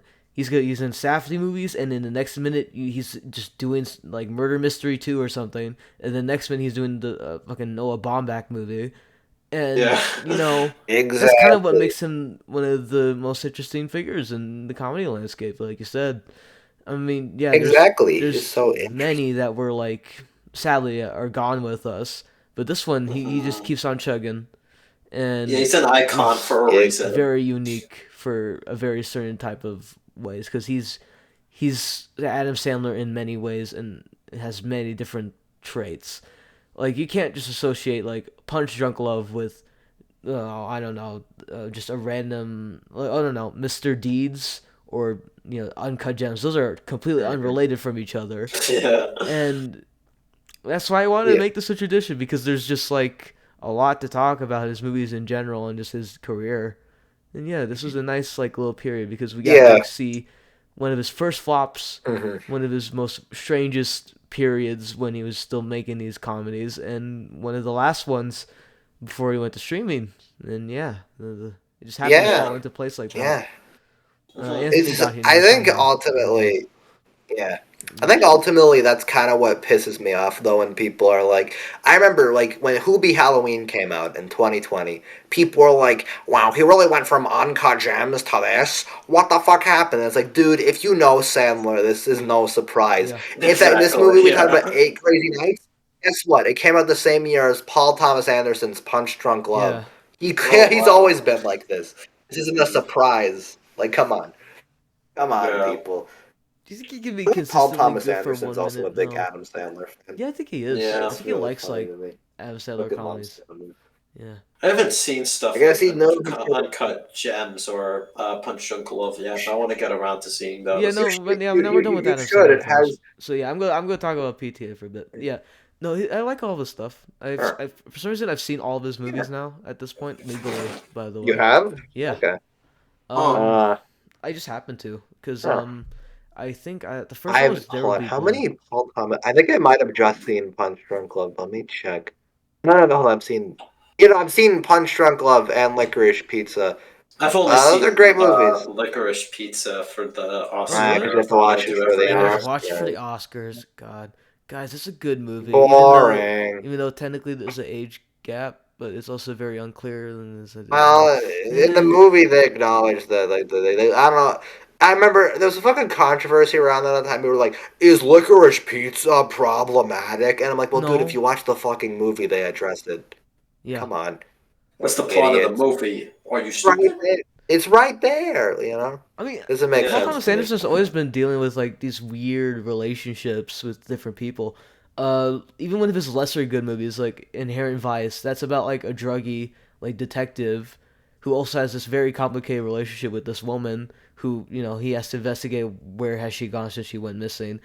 Phantom Thread. That's a movie about a very delicate relationship because by the end, the ending is very questionable in its like moral gray area because basically she's like taking care of him, but at the same time they're making each other feel worse for each other. Like they heal each other, but they also enact pain onto each other at the same time. It's a really interesting relationship. And then there's like Punch Drunk Love, which is like I forget. Is like Adam Sandler bipolar? Is that what they try to say about him in that movie? But and then he has that whole like it's a Punch Drunk Love and like the cycles of his like mental state and what he does in these type of relationships. That's like kind of his whole thing. There Will Be Blood was my like first like PTA movie, and that's like the obvious one. It's a good movie, but I haven't seen it in so long. Man, I don't know why, but for some reason, such a stupid thing. I always confuse There Will Be Blood and No Country of No Old Men with each other. They're not even similar titled movies or anything. But they're both from like the same year, and like I think I like closely associated like they're both some of the best from that year, and people talk about them a lot. I'm like, which one's the Paul Thomas Anderson movie? That one? Okay. I haven't seen either, but I know they're both like they're really good. Phantom Thread the most. That one's really good. Love that one. Yeah, okay. I think it's on Netflix. I'll keep note of that. It's really good. I've seen all of PTA, and Josh talks about the Magnolia Lorraine. That whole thing was. I remember I saw that and I was like, "You gave Magnolia a 6?" As well, I don't know. People like that movie. People love that movie.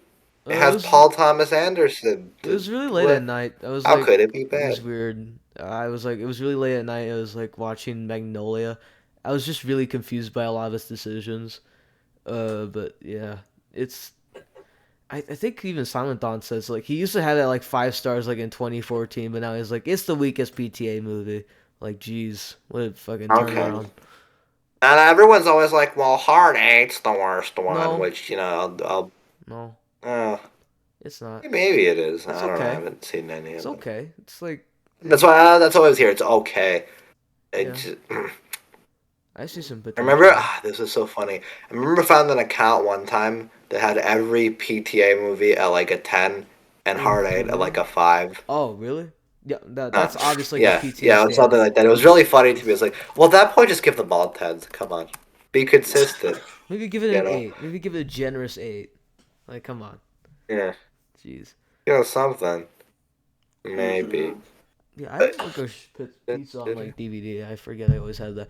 It came with a poster too, which is weird. I haven't hung it up yet. Yeah, with a poster. Yeah.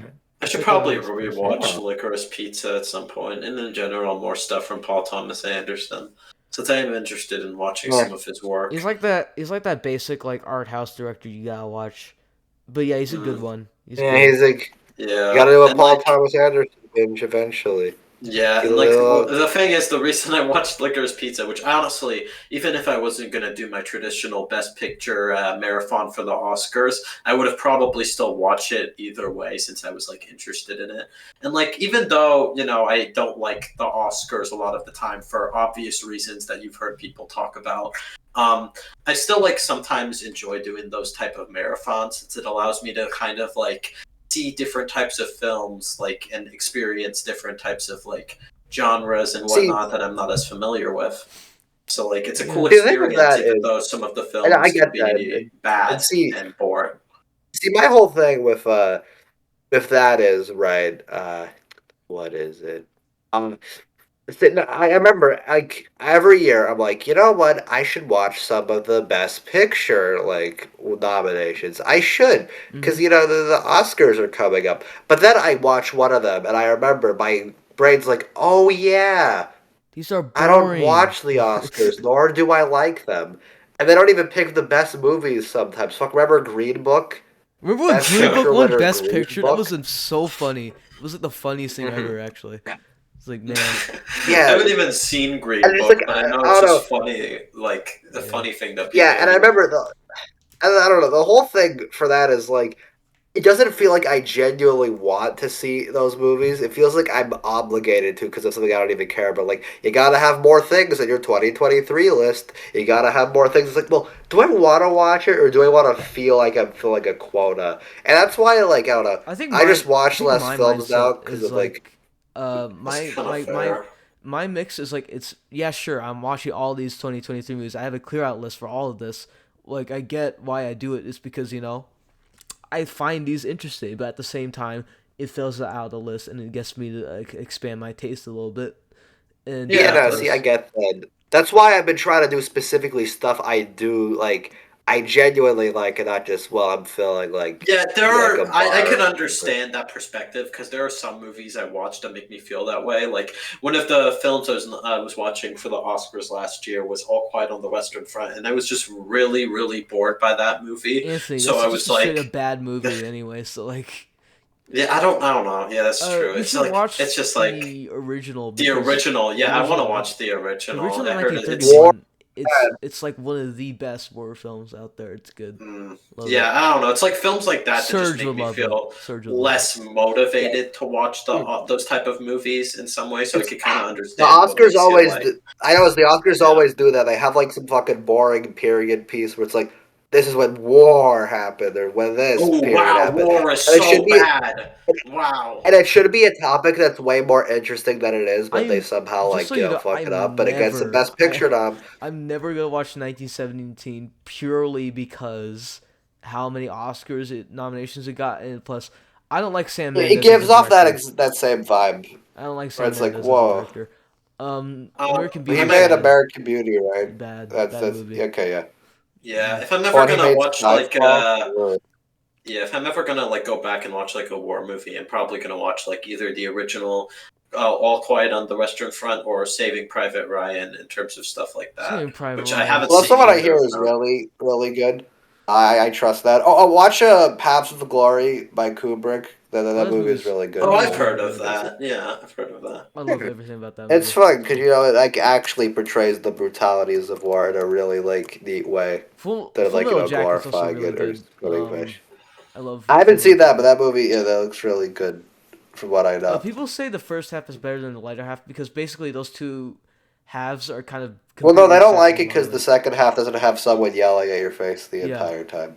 yeah, that's kind of Whoa. it. Is that's when the movie becomes really like methodic and it kind of becomes a bit meandering because this is what war is. It's kind of because after all that training and all that hardship, this is what war is, and that kind of like it adds a Yeah. lot to the message. Full Metal Jacket's great, but people just forget that. A lot of Kubrick films hmm are cool. I'm And a curious lot to of them see. seem kind of repetitive, but there's like some good war movies.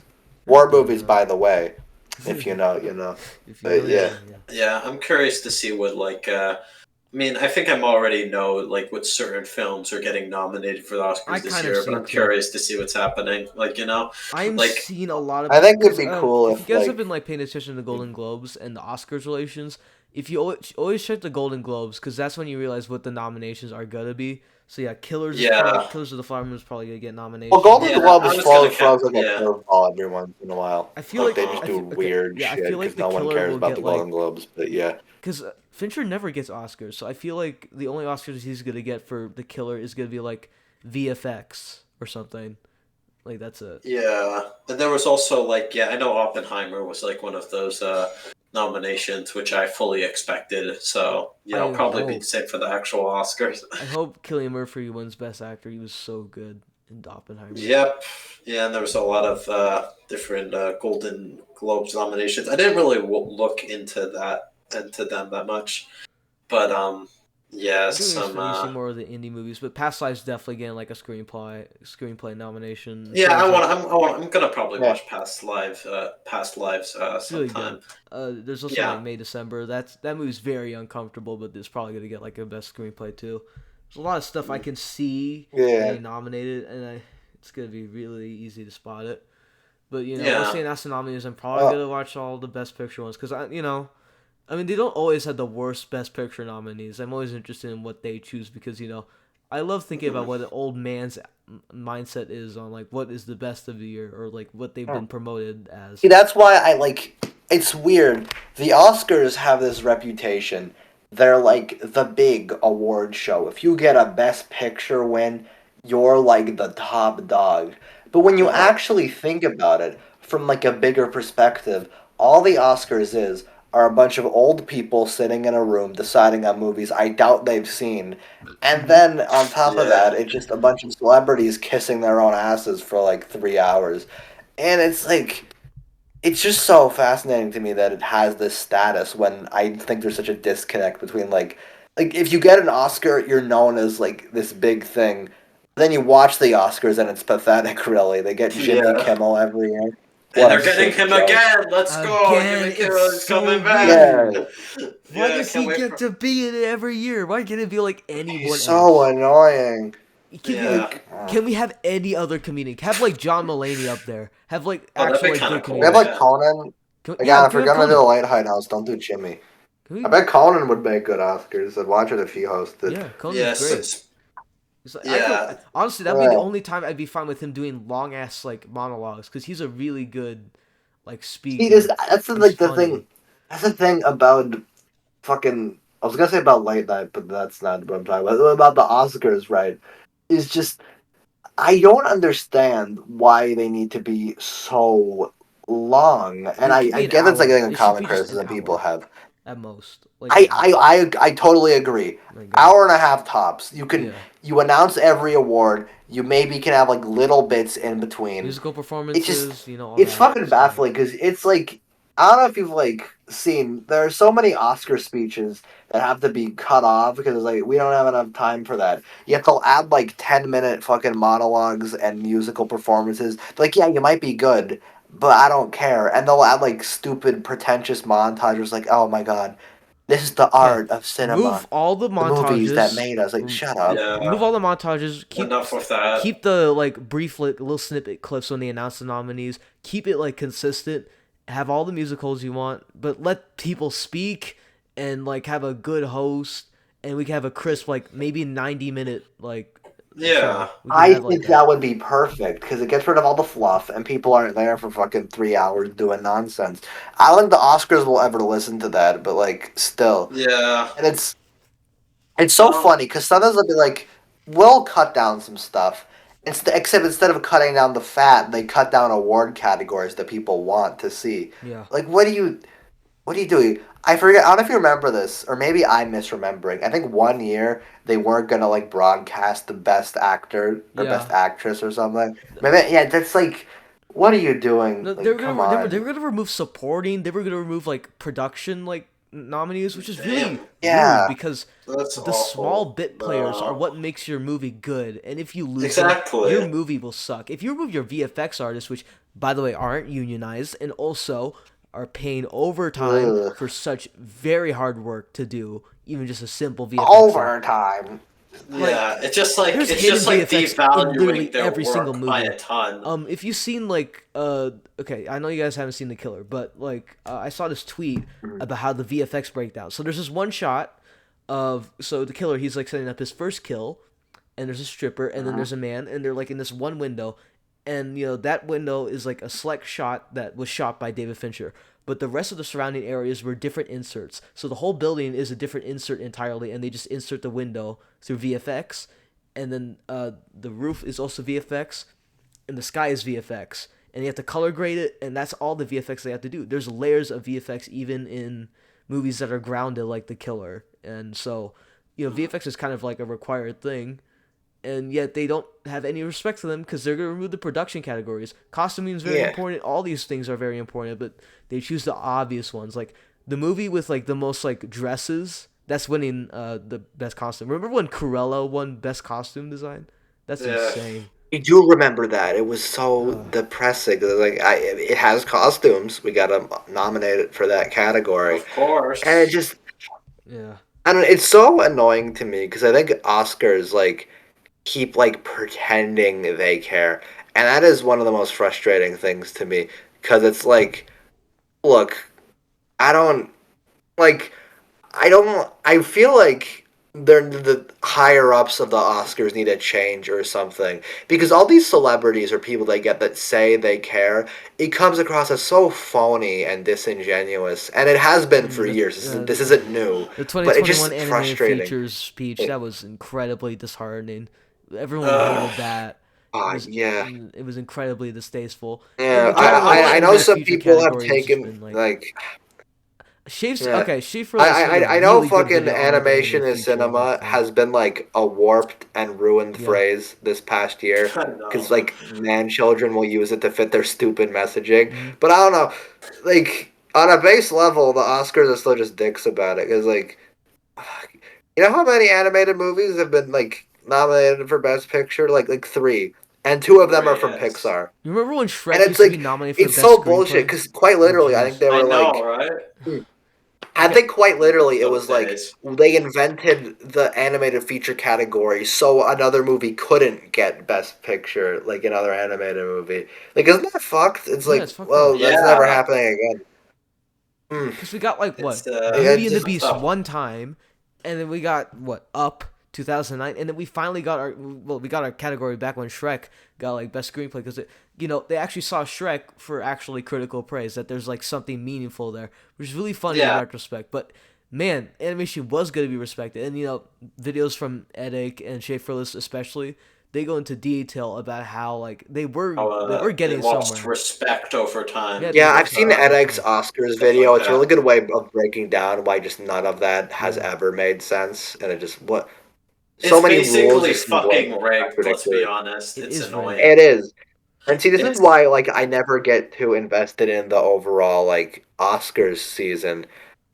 I Like, mean, the look, I only know reason I like watch it is because I'm it's just fun to like make curious to see bets what on random shit. happens. I admit it's fun to make bets, but that's not because of the award show itself. It's what happens So outside this is of why I it. always You watch the want to awards know with how little people. I care Yeah. about the? Goodness. You want to know how little I cared about the Oscars Yeah. this year when the Oscars happened? I was watching Doug's first movie. That's true. That's where my mind was Because at. you're doing an I didn't Oscar want to bet watch for the that. Oscars. I watched fucking Doug's first movie. And the South Park episode D Yikes. That's how much I cared. That Wow. fucking I mean, we could yeah. do like a small watch party this year, and it'd be fine because we could like actually talk beyond. Yeah, we could just the talk about a Oscars. lot of stuff with whatnot. I think like Oh, last year, the Oscars wasn't like there were actually some good awards there. So it's not like every Oscar ceremony is going to be absolute See, the pain. reason why I'm invested is I'm speaking to one specific person listening to the podcast. Bacon. Yeah, I'm gonna come back for Cosmonaut. I'm gonna go and take my Oscar bets. If you do it, oh my god. I will be rooting for. Bacon, hi. If you're listening to this, you're really cool. Anyway, Yeah. uh, Yeah. back to what you were saying, right? Yeah. I get that, just the general betting aspect of it. Mhm. I find like Yeah, I just neither find of it. like watching it with other people You know enjoyable, me. I love Mhm. gambling. Yeah. Goodness. And honestly, Exactly. it just But like I it's think just an interesting yeah. experience for me, Yeah. regardless. For me, I just really have to like. I think when you just take a step back and don't like care, I find that a little more like because I remember last year, right? Not only the best animated feature category. Some people, I don't want to name names because it's like talk about specific friends I was with, but a lot of people are like, man, I really hope Turning Red doesn't win. I'd be super pissed if Turning Red won Best Animated Feature, which a lot of people were betting on because, like, Disney or Pixar, they always win every year. I had less faith because, like, well, the Oscars are stupid, so they'll be like, well, Guillermo's name's in the title, so we'll give it to Yeah, Guillermo no. because they gave The it Yeah, thing to is, I the had a thing is, feeling it would Guillermo be. is like, there. It's like Guillermo's like their Mexican like stepchild. They always like him. He gave him Best Picture, and sure, why not? Let's give him the animated feature. I don't think they even give a shit about Pinocchio. That's a good ass No, movie. I I don't love think that they've. I movie. doubt It they've is I a even doubt seen they great that care. damn movie. I movie. doubt they care about it because it's Yeah, a it is a really genuinely good movie though. investing movie about such actually rich stuff about life, death. But I don't think the Oscars actually care about that. But it's still I had a fun. feeling. I had a feeling that movie was Really, gonna win, and it was cool my when it bets is won. about like But trying to figure out how would people born in 1940 think of Guillermo del Toro's Pinocchio, and they see like, well, how hard was this movie campaign for? The bet's not really about the quality, but more or less trying to guess like what the Oscars could do that would be absolutely Yeah, dog because shit. see, really, if you want to make an Oscar bet, you don't have to think about whether the movie is that good or not. You have to think, okay, what are the stuffy old men in the crowd gonna think? It's like, boring period piece, sure. An actually experimental movie, like no. And that's why when Everything Everywhere All at Once won, which I think that was a neat thing that happened because it was like, okay, like that's not the type of movie the Oscars would normally give the recognition. Yeah. However, However, I wasn't thinking when it won, oh, that's cool that like the Oscars realized that. I was thinking, oh, it won because it was the most talked about movie of last year, and Yeah. that's why it got it. And I It's really know it seems nihilistic, but extremely it's I cynical to know. think about it from that lens, but it is kind of Yeah. true if you look at it like that. No, Like, because that's why this the is Oscars fundamental run facts things the about the way they Oscars. do. This is how the effect. It's weird. Yeah, Like you're exactly. required to watch all the nominees for other categories, but for Best Picture and Best Animated Feature, you're not required to. That makes absolutely no sense. That's But they will And these are the continue to do most that. important categories, so it's like, Yeah, what the hell? Like, what are you doing? I It really don't just. know. It's It's just such a absolutely silly mind-boggling. system the more you think about it. The Oscars are terrible. They're terrible. I can go But on and on about how like genuinely just like frustrating it can be. But really, this is all about the art of mhm, film. But they've just like commercialized it into this. It's run by ABC. It's like broadcasted by ABC. And guess who owns ABC? Disney. There's a lot of hands in the yeah. Oscars. It used to be like a It way just to like say like, hey, look at this award, nice. And you ever that's wonder why, why yeah. Disney almost always wins every year? Mm, Cuz You well, wonder why ABC. they played that stupid Little Mermaid trailer during the last year's I Oscars. wonder why. Mm, I wonder why. yeah. This is See, where looking at like it for that lens, I yeah think about sometimes because I find that really interesting. Because I remember, like, with animated feature, I remember people like, "Oh man, finally, Spider Verse won." Obviously Spider Verse was the best animated film of that yeah. year. There wasn't really a contest for that. But But the thing with also that is, people are like, man, Disney finally didn't win. The Oscars finally saw it, well yeah no which 'cause I you remember could look at YMS it pointed like this that. out when it However, won. my It's like interpretation is kind of yeah. cynical, but it's like Spider-Man is Marvel. So it's like So people I remember when yeah. at the time people were comparing Spider-Verse to like, Raimi and the MCU movies and all that. And it's like, well, Disney, guess what? Disney owns that stuff. So it's like Yeah. cross-examining. They're like even though they don't own it, it links to Disney still, which Right. I think is probably why Spider-Verse even won that year. Yeah. I Which is fucked up, but it's kind of true, yeah, no, I you remember I think watched about like it one of like that. the Oscar highlights of that year when Spider-Verse won, and Adam had a very cynical take, but it was very true. It's like, wow, I can't believe Marvel, which is owned by Disney, won. And yeah, that YMS was Wow. having basically a what happened. cynical take? No No way. way. But Yeah. yeah, he's Cause right on the. Okay, I will say, I give YMS a lot of flack. His Oscars videos are still very good. I go back to I those; they're always very watch funny. those. He makes Yeah. them like entertaining. Yeah, Yeah. uh, good on him for that. It's Yeah. better than his other recent takes. It's Ugh. better. But yeah, I don't know. This year overall He has felt gave like Dial of Destiny a 4. yeah. Well, yeah. Just general. This year's been a lot less, like, I guess monumental for like this year. We have all the good like indie movie releases. But really, felt like a And really it picked weird up year. near the end, but that it always picks up It near the always end because picks up that's when near all the the end. indie like art. Yeah, Well, we don't have Yeah. yeah. And we I didn't still have gotta watch we some didn't more have we stuff didn't have like this year's to fill up the. Banshees. We didn't have like No, we didn't have no. Yeah. anything. And my favorite movie of the year is still like Asteroid City, but also it's like, yeah, it's a Yeah, Wes Anderson movie. yeah. He always does his thing. It's great, but Yeah. Yeah, it's one it's of his kind of lesser movies. expected. My favorite is still honestly Across the Spider Verse, but Uh, I still want to see stuff like Godzilla -1 and How Do You Live. I How do know it's you called live? The Boy and the Yeah. Heron, but I'm not I'm calling it just gonna Boy in the call it Heron. that. I look. I'm not calling it Low that. key, I just forget about the title change, but even outside of that, it's like, well, it sounds better. It just happened Or out of nowhere. It was like, oh, it's called The Boy and the Heron now. What the fuck happened? now it's Apparently, called The Boy and the Heron. What the fuck happened? apparently, like That's Robert essentially. Pattinson like plays the Heron, which is really Yeah, I think interesting. in the Yeah, English dub, Yeah. which is yeah, I heard yeah. about I that. wouldn't go. Well, I wouldn't go watch the dub because I prefer to watch it with the sub actually. Yeah, I But yeah, know. Yeah. yeah. Oh well, no. Well, I've heard like little clips of him.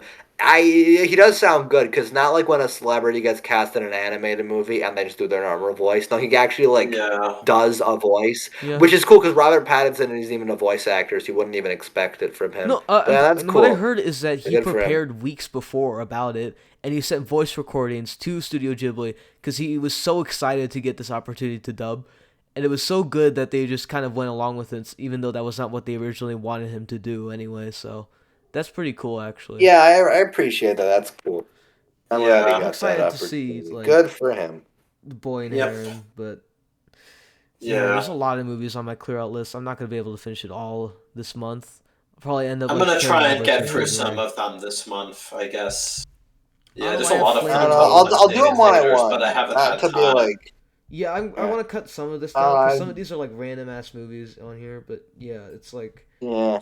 Yeah, I want I to do see. want I to see a definitely lot of stuff. And a recent and just as of recent, it's like even if it's something bad, I want what I want watch to be like something I genuinely care about. Which I don't know. I did mostly last year, but if you look at my 2022 list, that's a lot bigger. And some stuff is just kind of like I mean, random 2022 was shit. very Like eventful if I think about for me at least because there's 117 films yeah, on there. A lot of movies I love and a lot I hate on there, and I could talk about mine each just a one little of them. over 50, but like nonetheless, that was a really big year for me. A lot of shit happened. Oh my god, there's Yeah. Men, So many Dash Cam, movies. Jurassic World, The Dominion, Marmaduke, Oh Chip and Dale Rescue Ranger, Luck, Moonfall, man, Doctor Strange There was in the some good what is stuff. Multiverse of woman? Madness, Thor, Yeah, Love and they're Thunder, good movies last year. Morbius, You I got like the Ghostbusters, South Park Dolly, 25th 'Manches. anniversary. Blonde, I Okay, was gonna say the South Park 25th anniversary concert, but that's Bros, that's a concert, not a movie. Bros. Remember well, I added it to Bros? the list. It feels like a movie. You don't get it, Anthony. Elvis, I It was an did. event to Uncharted, me. Black It Adam, felt very cinematic. I'll have you know. Fresh, Okay. Minions I Rise was and like, whoa. Grow, League of Super Pets, Uh, Glass Is just the Onion, rest of this podcast gonna be Xander naming stuff off his Turning list? Red, All Quiet on the I Western guess so. Front, Halloween It reminds me of this one Ends, Family Guy joke where it's like in the Windfall. first episode Yeah, no, because when he they talks come about back. where he talks about I'm like, Firefly. yeah, it's so yeah. funny. Well, if I could find the list, let me I'd Silent read it out. It's Hill, so funny Boss because they just name Baby, all the shows that Christmas Fox also Bonus. canceled. Yeah, Let me. Windfall, Moon Where Knight, is it? Hold on. Adam Project, Dirtbag, Nope, Ultrasound, Violent Night, The Menu, I Love My Dad, Oh, this is The a lot. South Let me Park, find The this joke. Streaming It's really- Wars Part 2, South Park, The Whoa. Streaming Wars Part 1, Wendell and Wild, Lyle, Whoa. Lyle, I didn't even know you Crocodile, watched Moon Knight, Xander. Kimi, The Sea Beast, Kimmy. Hey. X, The Guardians Kimmy. of the Galaxy Alright. Holiday Special. Well, unfortunately, Lois, Sonic there's the just no Hedgehog more room on the 2, schedule. We just have to Women Talking, accept the fact that Fox has to make room for terrific shows like Dark Mario. Angel, Titus, Undeclared, Action, Bad 80 Show, Wonder Falls, Fast Lane, Andy Richter Controls the Universe, Skin, Girls Club, Cracking Up, The Pits, Firefly, Get Real, Freaky Links, Wand at Lodge, Costello, Lone Gunman, A Minute with Stan Hooper, Normal, Ohio, Pasadena, Posh Realm, Keen Eddie, The Street, American Embassy, Cedric the Entertainer, The Tick, Louise, and Greg the Bunny. Is there no hope? Well, I suppose if all those shows go down the tubes, we might have a shot. And then the theme song. Can I continue? I can continue. All right. Yeah, you sure you can Babylon, continue in the back. Women Talking, Bardo, and The False Chronicles of a Handful of Truths, The Bad Guys, Good Luck to You, Oh, this is a long Grande, list. Mad Yeah, no. God, The Whale. See Hey, Anthony, how's your day been? It's alright. Not a say. I mean, Yeah. bodies. Yeah. Barbarian. Been a bit of a relaxed day. Bo I Burnham, didn't, the Inside do all Outtakes, too much. Ambulance. You know, school's almost over. Like a That was week. Weird, the Al Yankovic Pretty cool. story. Bullet Train. I don't know that movie. Kanye That's a good West's movie. There's, Experience Performance yeah, 22. I don't know. Okay, we're getting Have you heard of closer. this We start to anime get to the called movies he likes. Triangle Have of Sadness.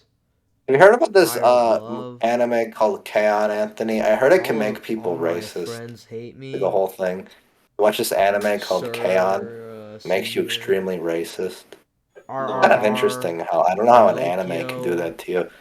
Especially because it's always like this nice, wholesome anime. Because it has racist undertones.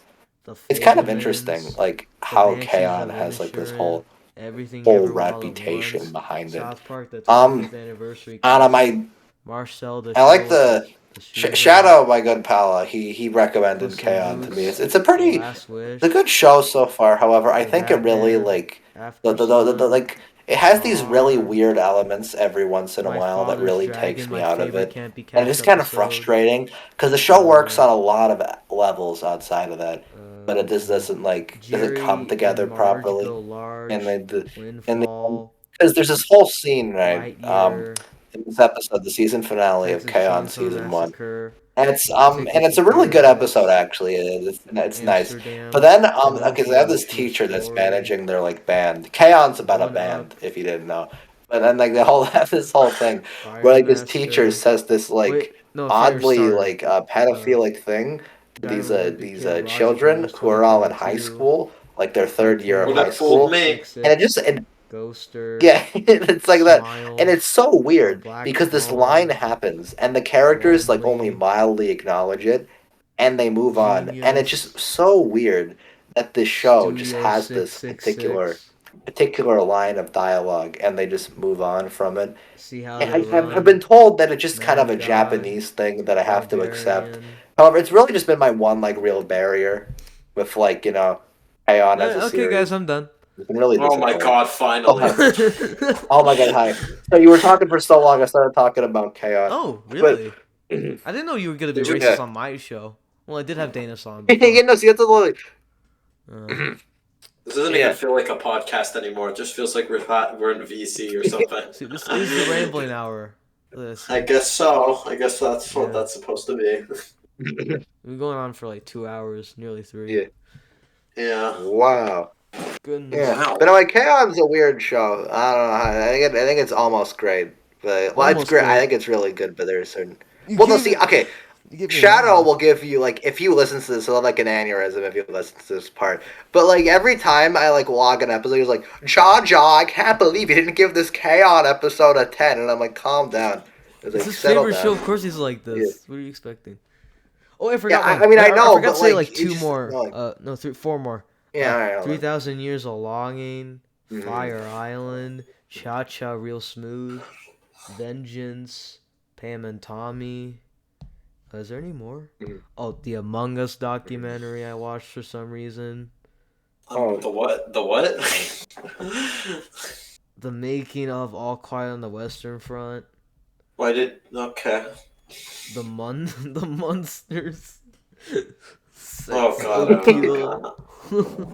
Okay, I think that's all. Oh no, forgot one last one. The State Funeral of H.M. Queen Elizabeth II. Oh yeah.